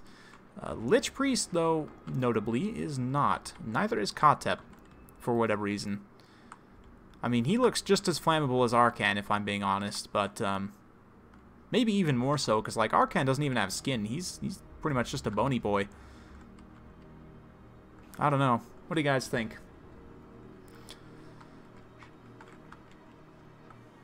I'm sure Lore Master of Sotek, if he's still in the chat, can let us know about the lore of why Lich Priests are not flammable, but the Tomb Kings themselves are. Because from what it looks like to me, it looks like he's wrapped in the same wrappings, but I could be wrong. And here we go. Battle's getting underway. You can see the High Elves pushing forward immediately. The double Noble Chariot getting in here. It's going to be interesting. The Tomb Scorpions definitely have their work cut out for them. They're going to have to take down both the Noble Chariots and these Flamespire Phoenixes as well. I guess the Archers can do quite well against the Phoenixes. They only have 30 armor, this variant. The Frostheart Phoenix has 80 armor, but because of that low armor value, the Archers will be able to generate a ton of value shooting at them. They have good range and everything, so we'll see. But looks like potentially some bombing runs here with the Flaming Phoenix Feces coming in. Not to mention some quick cheeky charges with the Chariot Nobles, so we'll see. But, oh, yep, here come the Flaming Phoenix Feces. Looks like going to go for a bombing run right over top these skeletons here. A net was cast on the Noble Chariot, which is an interesting play. It looks like the Archers are all going to be focused firing on the Noble. With his armor sundered there, he's going to take a little bit of damage, but the Skeleton Archers are just not super accurate. They likewise, most of them aren't in range necessarily to be able to shoot in here. So yeah, at the extreme end of their range, not going to be able to actually do too much damage, but nice Flaming Phoenix Feces drop there. Did some good damage to the Blessed Legion. Yeah, doing some solid damage right off the bat there. So pretty good stuff for the High Elves so far. We'll see. Their infantry line is pretty thin, so I'm not expecting too much here, but Noble Chariots will definitely help. This bad boy is going to be cutting through, but you can see the Tomb Scorpion has got an attack order on him. The Skeletons are also relatively heavy. It's hard to pull through them, so this could be a bad situation for this Noble here. But meanwhile, the Phoenix is just dropping bombs in the back. Those bombs don't actually count towards their kill total. They have done quite a bit of damage so far. You can see the Noble Chariot coming in. Alariel also following up now. Might be tough. Arkan the Black's in this pocket as well, fighting. So we'll see. Right now, the Phoenixes are just mowing down the back line with their drops there. The White Lions doing okay against the Tomb Guard. Tomb Guard do have the support of a Soul Blight there, which is going to be decent, but not amazing. It's going to be tough, though. The Tomb Scorpions, there's not a lot that can take them down, and here comes the Skeleton Warrior summons rising from the earth. They're going to be going after the Lothern Sea Guard here. And meanwhile, the Noble Chariot starting to take some damage. Likewise, you can see the Flamespire Phoenix, at least one of them, is caught up in this crossfire up in the air. A really unfortunate situation. It's going to go ahead and flee towards this healing pocket here. Drop down and try and go after Arkan the Black here. You can see Arkan takes a couple of hits from that Phoenix. Does quite a bit of damage to him, but he is going to go ahead and screen himself out there with the Nekaran Horseman and pull away from that engagement. Try and pull the Heel Elves. Yeah, that's basically what they are. The High Elves away from their healing there very effectively. So, meanwhile, this Noble in the back line here is in a bit of trouble. He's, again, getting hunted down by Nekaran Horsemen, Chariots, and so on. So, we'll see. Not looking too great for him there, but the two Pigeons are coming as well. Looks like a nice Earthblood. Managed to get all the single entities in his pocket. And the High Elf Infantry still fighting. The Tomb Guard suffering pretty badly in a couple of pockets here. Summoned skeletons aren't doing a whole lot to the Lothran Sea Guard, but they are starting to work on them a little bit here. So far, things are definitely in favor of the High Elves in terms of the balance of power. We'll see if these Noble Chariots get taken down. It could potentially turn that around. The two Phoenixes, though, at this point are almost completely healthy. Coming in, doing a ton of damage. Those Nakaran Horsemen, looks like they do have magic resistance, actually. Very nicely done. The Phoenixes actually do magic damage, so using that item from the Lich Priest here, who's now chasing off this Noble. So Tomb King's definitely not out of this yet. Still hanging pretty stable. The Tomb Guard in the front line are just about offline, though. Lothran Sea Guard are taking some Overwatch fire, but these guys don't have shields, so that's actually a pretty good use of that. Likewise, though, again, the Tomb Scorpions haven't taken much damage and been able to do quite a bit of damage in return. One of them 2 XP chevrons already. And Alariel and the Nobles have taken some damage also, so we'll see. We'll see. Phoenixes are going to come down and try and go after the Tomb Scorpions here. So let's watch the Battle of Battles as these 2 monsters from each side duke it out. Maybe. Nice tail slap there from the Tomb Scorpion. The Pigeon, ooh, looks like it did get its regeneration proc there, which is very fortunate. So it did get fully healed, which it definitely kept it from swinging the balance of power too hard. The Noble came back from rout, looks like. But it's tough. The High Elves, yeah, I mean, the White Lions are able to push through the front line pretty effectively. So far, still quite even, if I had to call it here. Not really one winner, you know, one way or the other, but a bit of extra winds of magic from that Nephra's Scroll of Mighty Incantations, and a huge kind of escalation here as the Phoenixes come in. We've got Alariel in here, the Noble, summoned Dushabti as well, but Alariel's kind of stuck in the middle of all of this, which is really not the best. She's taking a ton of burst damage here from those summoned Dushabti, and the other units fighting in here, Ark in the Black able to get a few swings in as well. So very timely Star of Avalorn able to keep her healed, but at the same time, yeah, looks like actually the High Elves pulling away here as Arkan starts to take a ton of damage from the double Phoenixes.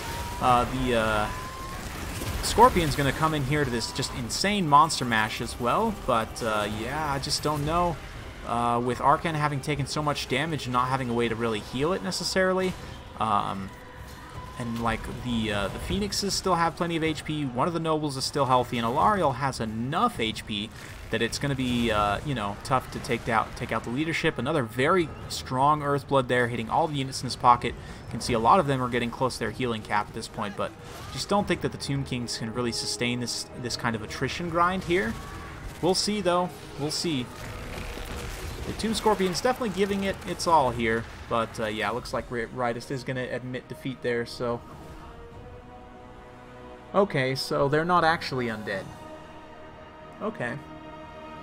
I guess that makes sense somehow, but it still seems like they should be flammable. But very well played, Ritus, able to stay on top of the throne there, and just getting dethroned there at the end by a very nice High Elf build, double Phoenix, and we've got some Nobles as well. Alariel the Radiant, White Lions up front, cleaning up a ton of kills, just doing great against the Tomb Guard actually. So a nice pick, very well played.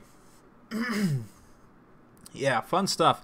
Thanks everybody for joining today. That is going to be the last game of the day, so yeah. Yeah.